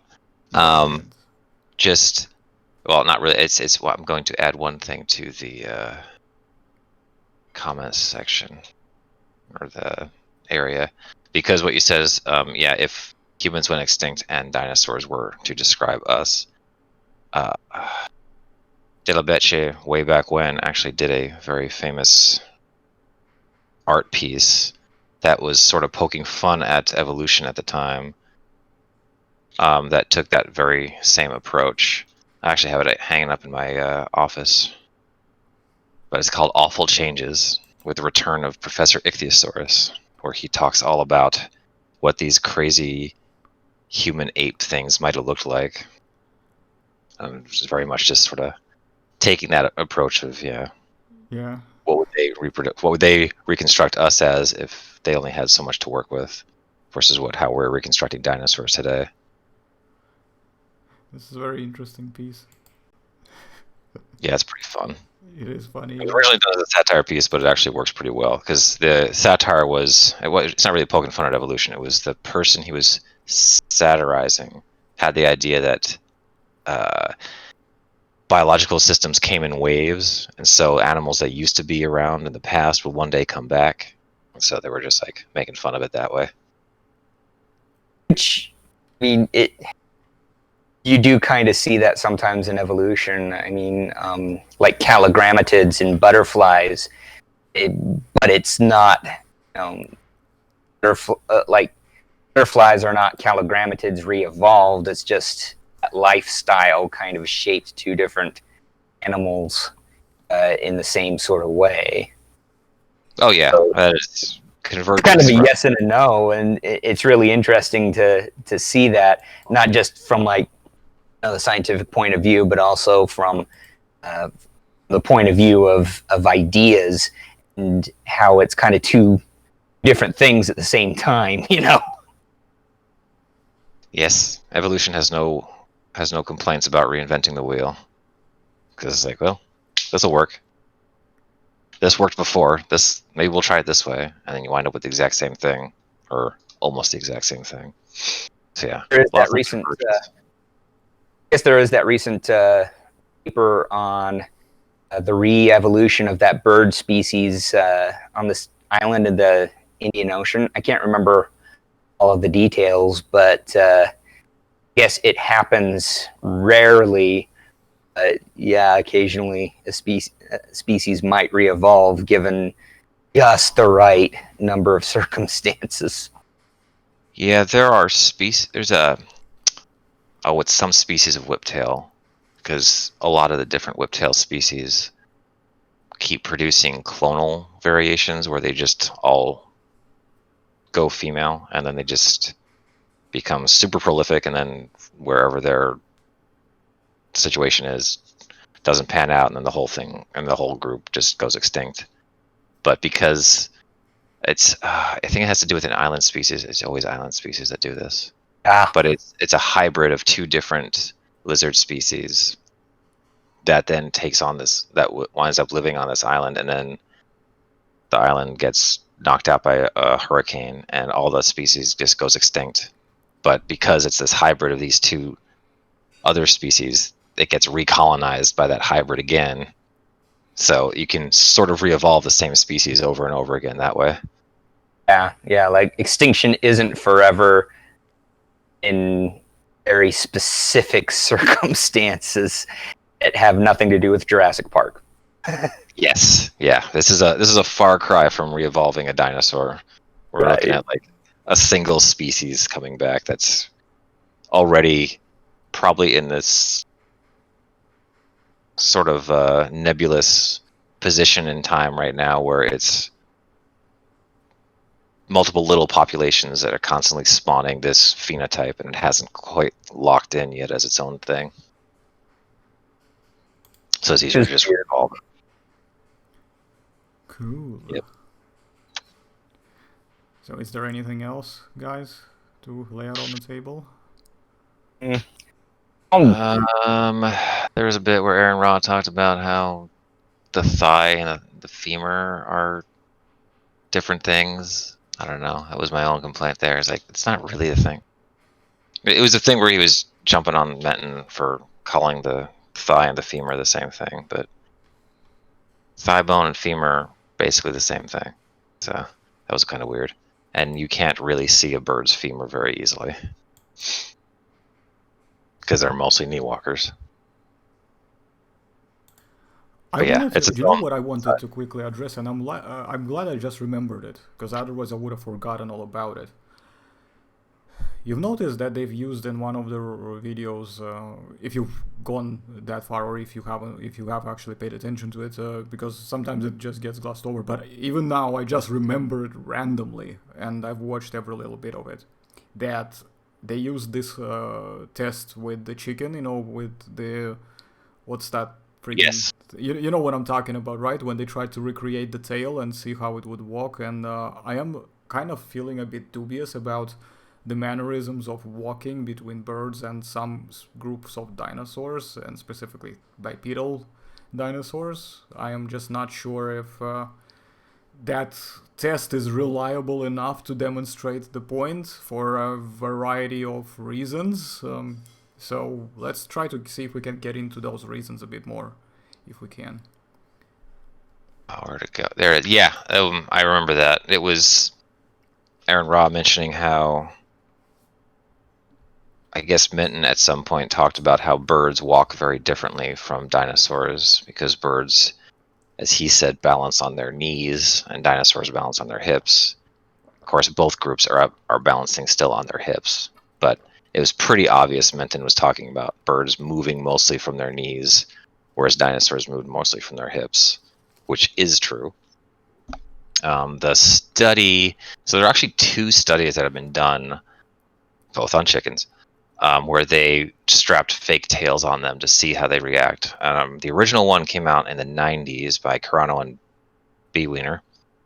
And what they found was that if they strapped a weighted counterbalance as a tail on their chickens actually crouched lower and had a more horizontal femur, so they became even less dinosaur-like.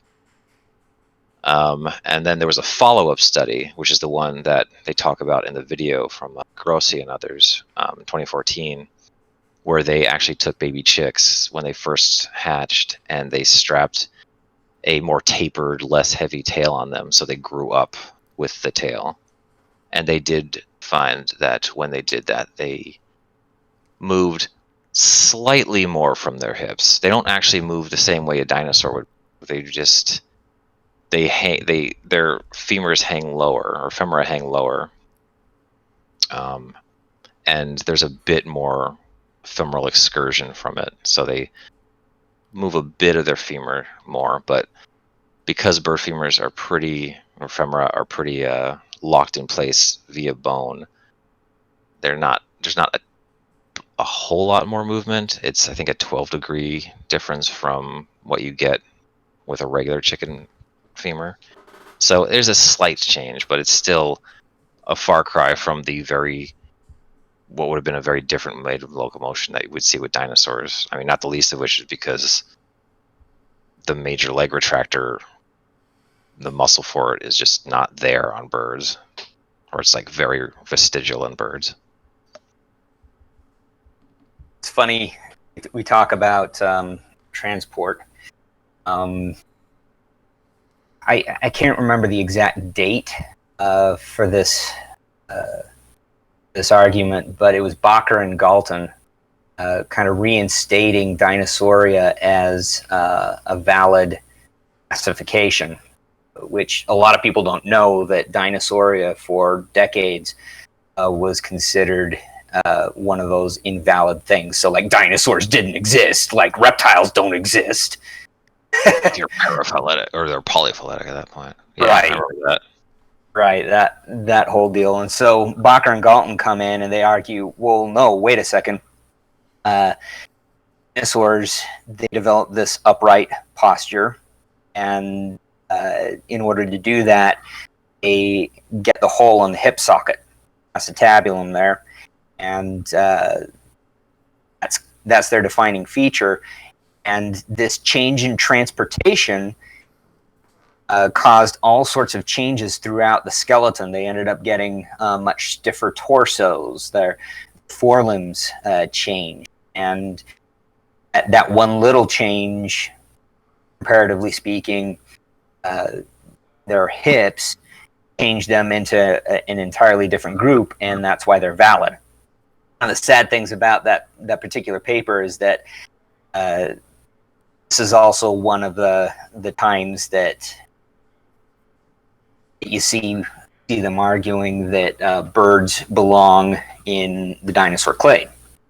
But they kind of just dismiss any argument against it by saying, well, people say that flight would be a difference, and we don't say that bats aren't mammals because they fly.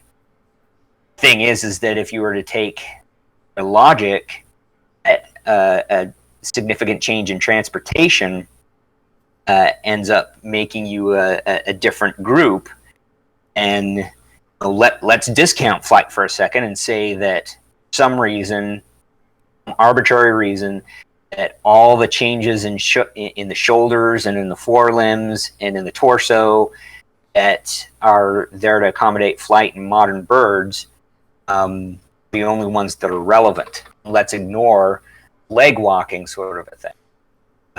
Now, I'm not saying necessarily that birds cladistically aren't dinosaurs. They still have that hole in the acetabulum, which is kind of that defining feature for Dinosauria. So I'm not going that way, but at the same time, from a functional perspective, and yes, birds walk very differently from any other group of dinosaurs. And you can look at some of the extremes that other dinosaurs go to, deviating from having that, what's the name of the muscle? The cauda femoralis, being the main thrust of the stride. Look at ceratopsians, where they were reducing their tails for whatever reasons. They start walking a little bit more from the hips, and that causes the ilia kind of bend outward in kind of a funny, almost mammalian sort of a way. And you look at the dromaeosaurs, and where they started using their tails more as counterbalances, and they needed a lot more maneuverability there at the base of the tails. They started walking a little bit more with their drumsticks. and that's where they start getting a lot more thrust from their calf muscles, which I think Scott Persons did a study on that within like the last 3 years or so. I don't remember exactly when. So there's variation there, but not a lot of it, not to the extreme that we see in modern birds, which did change a lot of the skeletons. So from that perspective, I mean, still phylogenetically, it doesn't make a difference. It sounds like this young Earth creationist was trying to make. On the other hand, it wouldn't be entirely correct to say that you can just dismiss that.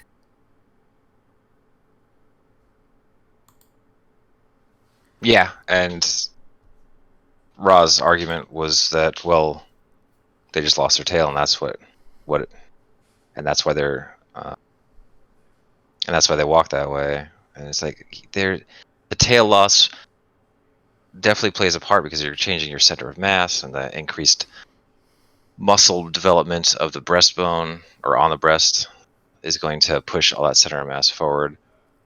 So it's a mix of things, and more importantly, the lack of muscles attaching to the tail are going to make a huge difference to it. So it is a significant change that all birds share. Yeah, Dinosaurs don't necessarily. And you can't just strap a fake tail on a bird and expect it to walk like a dinosaur, because you might have changed its center of mass a little bit, but you haven't changed any of its muscle attachments, so it can only do so much. So in other words, that argument in particular, and probably there's a reason why it didn't sit very well with me. I couldn't quite place it, but it seems like you have explained it better, obviously. So I was never really simplistic. on board with it. Yeah, it's just a too simplistic approach, which is, I mean, I can only expect so much. It does, and it does kind of trivialize a very major change in bird evolution. It's sad that you got to trivialize such a significant change in order to, score talking points against another tribe. Like, why do we do this to ourselves? There's no point to it.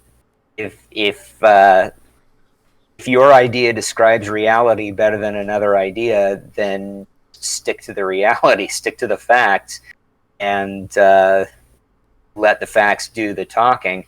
If you've got to distort things that much to say, oh yeah, birds entirely changing their anatomy in order to walk in an entirely different way from dinosaurs, that just doesn't difference whatsoever. They're kind of end up looking a little silly. I hate to say it, but that's the way to say it. This is the way. Mandalorian reference. I have spoken. I have spoken. I have spoken. Do you know what? Man, we're getting a lot of Star Wars in today. Yeah. Well, I mean, I think everybody here kind of is on point, with Star Wars. We all know what's going on and stuff, so references are always seem to get picked up quite easily. I've actually seen The Mandalorian yet. Oh, it's worth it. I think it's nice, yeah. I think it's nice. It's a whole other video, of course, of talking about what I liked and what I felt was a little bit iffy, but it's a bit of a breath of fresh air for me, given the current state of the franchise. I'll just say that much. It was one of those rare moments where, like, the entire Star Wars fandom seemed to have agreed to have liked a thing. Yeah. Which is nice. Yeah, it felt like everybody could just sit down and watch something together without going crazy. So I know I've hurt my geek credentials that way, but at least I know what a Mandalorian is and why Baby Yoda is popular. Oh my god, yes. Baby Yoda is like he's made the whole internet just go absolutely crazy. It's just It doesn't. Admittedly, it doesn't take much to make the internet go crazy, right? No, Baby Yoda. But at least they're not crazy arguing and being mad. This time it's just like, this is cute. Oh, yeah, Could be yeah. another gorilla that got shot, right? If you see all these major Star Wars related channels, you know, or people just who generally cover the geek culture out there, like especially the, you know, the girl ones, female ones, they're just okay. It's just really funny. I like watching them kind of go crazy, you know, like having the, what do you call that, like cuteness overwhelm panic attack or whatever you can label it as whenever they mention Baby Yoda or see him or hear him. It's quite nice. But yeah, Baby Yoda rules. And anyway, I wanted to just what was I saying? For God's sake. It's still We early. were talking about putting tails on chickens. It's still early. The whole tails on chickens. You know how Jason said that that this thing kind of trivializes the, you know, the whole issue and retracts, you know, the nuance from it. And this is what I think sort of happens in order to bring it full circle to the main title of this video, that blatantly saying birds are definitely dinosaurs in isolation, if you strip the context and nuance, would you say that it also trivializes the full true nature of this argument and the behind it and just the science behind it, or would you say it doesn't, or would you say it's somewhere in between? So, Jason, do you want to go first? Yeah, I'd say that it oversimplifies what is ultimately a complex argument or a complex description of where birds came from, and it kind of dilutes what makes dinosaurs dinosaurs too by tossing in a whole bunch of other critters that are doing something very different. The same reason why I don't call snakes lizards, because that would just dilute what we get out of lizards, or why I don't call mammals therapsids, etc. I mean, you can do that to make particular comparisons, and can be useful if you know what you're doing, but hardly anybody knows what they're doing when they're buying into the meme. You know, I just have an idea. Shall we just basically refer to each other as therapsids at this point? I mean, you can, and you wouldn't be wrong in the right light. Romans, hello therapsids, lend me your ears. I don't know. Not Shakespeare. It just doesn't have the same ring. When you, you know, you thank your audience for watching, be like, okay, my fellow faithful therapsids, have a good day, bye. You'll see a lot of people do that because it makes you sound oh so sciencey. And even though they don't understand what you're saying, you used a scientific term, and therefore you must be sciencey as all get out. And it is kind of funny how that is an actual linguistic phenomenon. It's called code talking. And Right. usually code talking would be, put it this way, like, let's say that I meet somebody from the southeastern United States. If I suddenly started saying, hey, all y'all, and started dropping, you know, common aspects of that accent and manner of speaking, then I'm showing myself as a part of the in-group. Here it's kind of an opposite sort of a way. You're showing yourself to be a part of the in-group of scientists to non-scientists, and you'll see this in deviant art all the time. And occasionally, they actually understand what the terms are well enough that they're using them kind of correctly. They're putting them on ideas that are completely non-scientific, and when you delve into them, make absolutely no sense. And then a lot more often, you get what are called malapropisms, where people are using the term and muddying it by creating these ideas in association with that term that then become more popular and more frequently used, and associations that were originally meant to be used with it. That's a feature of language and how it works that isn't necessarily good or bad. It's just a thing. When you start doing that with scientific terminology, you can end up causing big, big problems. Dinosaurs are a great example of that. A lot of people started calling dinosaurs, like, if I were, well, okay, let's put it this way. The screen on my current computer is one from early 2000s. So you can hear people saying, "Oh, that monitor is such a dinosaur," and their meaning is it's old and outmoded, and that's an association that has come to us from the Victorian era. So in a colloquial sense, that's one definition of dinosaur, something old and outmoded. But it does affect how people look at dinosaurs, and it created this idea of the slow, sluggish, backward, can't take care of themselves, popular image of dinosaurs that lasted through the middle of the 20th century. How we talk about these things absolutely does matter, and even if you're technically correct in saying, "See you later, my fellow therapsids," if you're doing it to code talk and you're not an actual scientist, you've just turned yourself into a flim-flam artist and begged the question of who the man is behind the curtain. Or imagine this one, Jeffrey, if we're just, at a party or wherever, anywhere in public space, and then I go to you, I just kind of carefully elbow you from the side and be like, "Hey, Jeffrey, see that one? See that lady over there? Oh my God, that's a fine female therapsid specimen. I'm gonna ask her out." It sounds so fucking creepy, doesn't it? If you do it like that. Gosh, yes.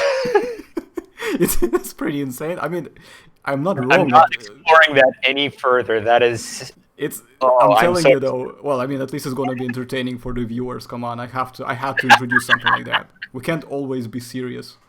So. Well, no, I think you totally hammered home the point that sometimes misusing words, even if they're technically correct, it's still a misuse, and it creates all sorts of horrors.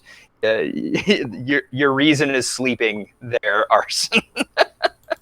It's one of those things that if there are going to be girls watching this video and one of them is going to decide that, you know what, right now this sounds stupid as fuck, basically, but I'm going to just take up a trend and make it cool and trendy so that, from now on I'm just going to be like that therapsid girl or something like that, it's just a... Hey, baby. Hey, baby. Refined therapsid. Come on, Jeffrey, do some voice acting demos quickly. You wanted to, I know. Oh no, now you're gonna get all sorts of feminist memes saying, "I am not a therapsid." Well, I mean, I'm sorry, but science disagrees. Oh, yeah, you opened Pandora's box there, and... Well, I mean, let's be real, mate. I mean, I've been doing this since I started the channel when I done this video of responding to Trade Explainer, and ever since then it kind of went that direction the whole time. It's one Pandora's box after another. I've been opening them for quite a while now. Pandora's nesting box. Pretty Nice. much, yeah. Well quipped. I like that. Yeah, that's good. That was good. All right, guys. So, is there anything else we wanted to add to the table prior to the main point about that series that we have just unpacked here? I guess my final words on the subject would be, at least they're, by giving reasons and talking reasons, at least they're being reasonable. about it and fostering reasonable discussion. I mean, it could be worse. It could be like, you know, someone trying to pass a law that you have to teach both sides in science classrooms when, you know, creationism is wholly, by its nature, it's not a scientific idea. If you want to teach it, go ahead and teach it in seminary, teach it in world history, teach it in ecology. There are lots of reasons to be talking about creationism and understanding what it is, because it's a part of our world. But it's not a scientific idea, so we shouldn't be teaching it in the science classroom, and we shouldn't be trying to force teachers to teach it that way. So, you know, good on them for not going the opposite end, or, you know, bring a mockery like the flying spaghetti monster or something like that. At the same time, like, because they are trying to be forceful about this and have a very specific agenda of this is how you debate creationists, not this is how things actually work, do take exception to that. If we really have the better idea in biological sciences by talking about evolution and how organic life evolves, well then really we ought to let the facts do the walking and put those first. And if we end up focusing too much on the sideshows and on this is how you disprove, or harnessing science to do what we want it to do, then conflating that with science, as I kind of feel they've been doing with this argument, that's where we start to get problems. I am coming from kind of a school of thought that says that scientific progressivism is a worse threat to science than, say, something like creationism, in spite of the efforts that people have tried to make to pass laws shoehorning creationism where it doesn't belong. I think talking about science poorly, when you have a reputation for being a scientist or being a science communicator, misusing that reputation in order to score tribal points, that's a huge problem.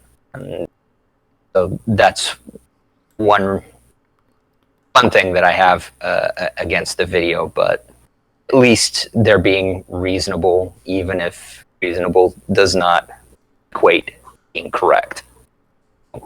There's my 2 cents. Jason? That's like half a buck. Sorry, I'm long-winded. I'm no better. That's like That's fine. 75 cents already. Oh, there you go. Yeah, I think this was. I mean, this video is pretty par for the course for Aron Ra's channel. This is what he does. He's into the skeptic movement and debating pseudoscience, and especially debating creationism. So I don't know. I did it a lot more when I was in high school. It was kind of my introduction to debating. So you kind of move on past it because a lot of the same arguments are just told over and over again. So I'm not quite the audience for this anymore, but I can understand where they're coming from, and I can get that this is mostly just ammunition for when you're dealing with one of these arguments. But it is a little simplistic, and it doesn't cover some of the nuance in it, and there are things that were just said wrong or misinterpreted that could have been dealt with better. But like, it's not a bad video. It's still educational. It's just lacks in the nuance. Yeah. I wanted to play a bit of a devil advocate here as well on behalf of Ra's Ra's side of the argument, basically, is that if you notice, when you start expanding the nuances, you can look at the difference. I think there are total parts, at least 4 parts that I have seen, because there wasn't any other part, because prior to this recording, it was about 2 days ago when the last part, which is part 4, was released, and each of them altogether add up to at most about 1 hour, I think, somewhere along those lines. Maybe 1 hour plus Should be about an minus. hour, yeah. About an hour plus minus, 10 minutes or something. And look at the difference that it makes when you start introducing a lot of nuance behind almost every angle that is being brought up in their video. And I will tell you right now, I can bring this up on screen quickly. It's almost 3 hours now, this recording. So Yeah, sounds about right. yeah, and I'm just kind of really trying to say that it's a fair point. I'm not stripping anything from what you said, Jason, but I just wanted to acknowledge the fact that maybe if given them about same time as we had here to unpack it in this kind of nuance, maybe he could have gone into even more detail, to further address more points and maybe revisit some of the older points with more nuance. So you have the brief introduction and then you start basically going, okay, so now this point there that I brought up, so now let's actually take it apart even further and etc. That sort of way of doing it. And I've got a counter argument to you there. Yeah, go ahead, Jeffrey. Go ahead. They didn't have me talking Mr. 2 cents into 75 cents, so that's a valid reason why this one has gone longer. I'm just long-winded. No worries, dude. This is my second time doing this, and it's the first one was 3 hours, so I think 3 hours is pretty common for us. But I do like my self-deprecating humor. Stick it in there. Yeah. Continue, Arson. Yes, that's okay. I mean, you're more fun to listen to than me. So I'm just sitting here, be like waving a stick, be like, okay, Jason, Jeffrey. I think returning to the Ra Naish argument or comments, I think if they did a 3-hour video, it still wouldn't really cover the nuanced stuff that we were talking about today, which is fine because I don't think that was the goal of their video anyway. Because if your argument is if your goal is to debate the other side, then nuance can muddy your argument and make it harder to get your point across. And I think for them it was more about, let's just kind of take this as a point by point. So if you do run into some, I guess, creationist on the street, usually like on a street corner or something at a university, then you can sort of hit it point by point with this. Or if you're more likely in an internet debate, you can just say, well, no, because even though this guy said this, we can see right here that it's just this thing over there instead. So we're covering it from a different angle than I think Aron Ra's audience was looking for anyway. So, and I'm not trying to single them out, and by saying like they're the only ones who do this. In fact, they're not even doing it terribly badly. But just as kind of a general rule of thumb, I do think that sometimes when you let yourself get caught up in the debate a little bit too much, and it happens to anyone, it happens to me. That's just the nature of the beast. But we do need to be careful, and maybe it's worth pointing out that this is another one of those logical double-edged swords that I mentioned earlier. If you're going to end up getting into a debate, and recognize that the other side, just because of the format, and the fact that they're debating, you're probably not getting all the nuance of their side either. There are a lot of nuances that go into the reasons why creationists go into this, and a lot of them don't get discussed because you get too focused on the talking points. So I would advocate that, if you're into this and you want to debate creationists, that, sure, review the talking points. This is probably a decent video for that, and take a little bit of a break from it, then go and review the other side's talking points, and then see how creationists talk to one another. Then see how scientists talk to one another when they're not talking creation versus evolution specifically, and get that insight as well, so that at least you're receiving nuance of the argument, even if format precludes people from giving the nuance of the argument. Yeah, I think, I like that. Yeah, I think I like that too. And I will have to make a quick disclaimer for the audience who are watching the video that I do not intend to introduce any kind of video series of debating creationists or otherwise debunking them. That is not my place. I find that, for me personally, I find it to be a little bit of a low-hanging fruit.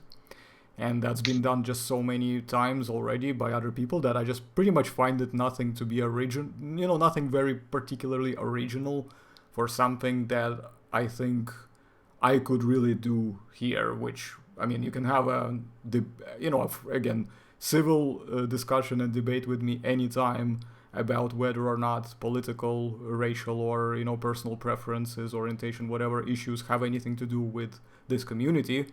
You can have that debate with me anytime you want, or you can have a debate with each other, and I can host it here anytime you want, because that is something that I don't see people do and talk about very often, if at all.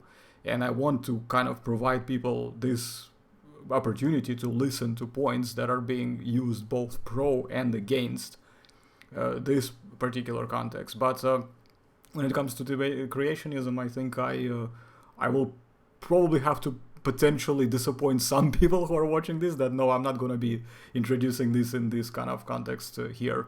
But the main reason why I think we wanted to do this is just to give you a slightly different angle here on how to look at this whole birds are dinosaurs topic, just pretty much, and we use them as example. And I think they actually given us a fairly decent example of where there were the good and somewhat the weaker illustrations of the point. And overall, I think Aron actually made his point across in terms of just directly addressing the issues without muddying it overly too much too. So Jason was right about that earlier on.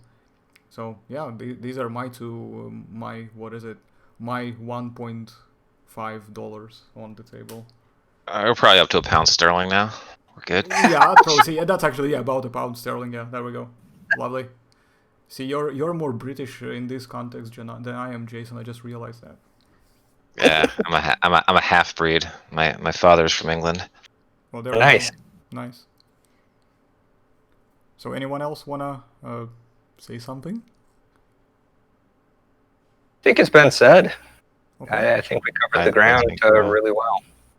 So, so shall we just do a quick conclusion, and I'll just start to give an idea of what I mean by that.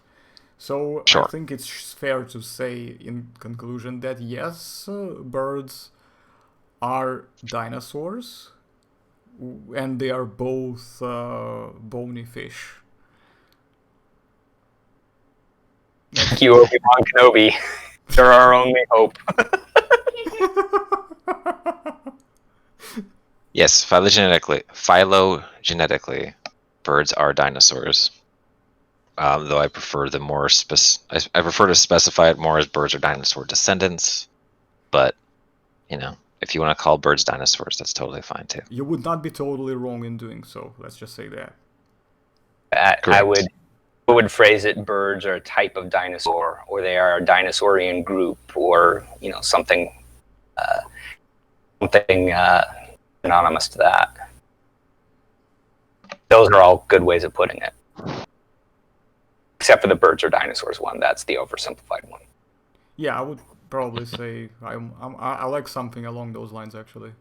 It's just birds are descendants of dinosaurs. Birds are relatives of dinosaurs. Very close relatives of dinosaurs. Children of dinosaurs. Children of dinosaurs. Offspring.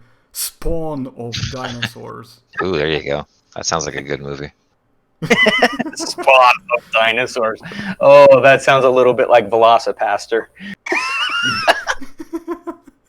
Spawn of dinosaurs. And there you've got this.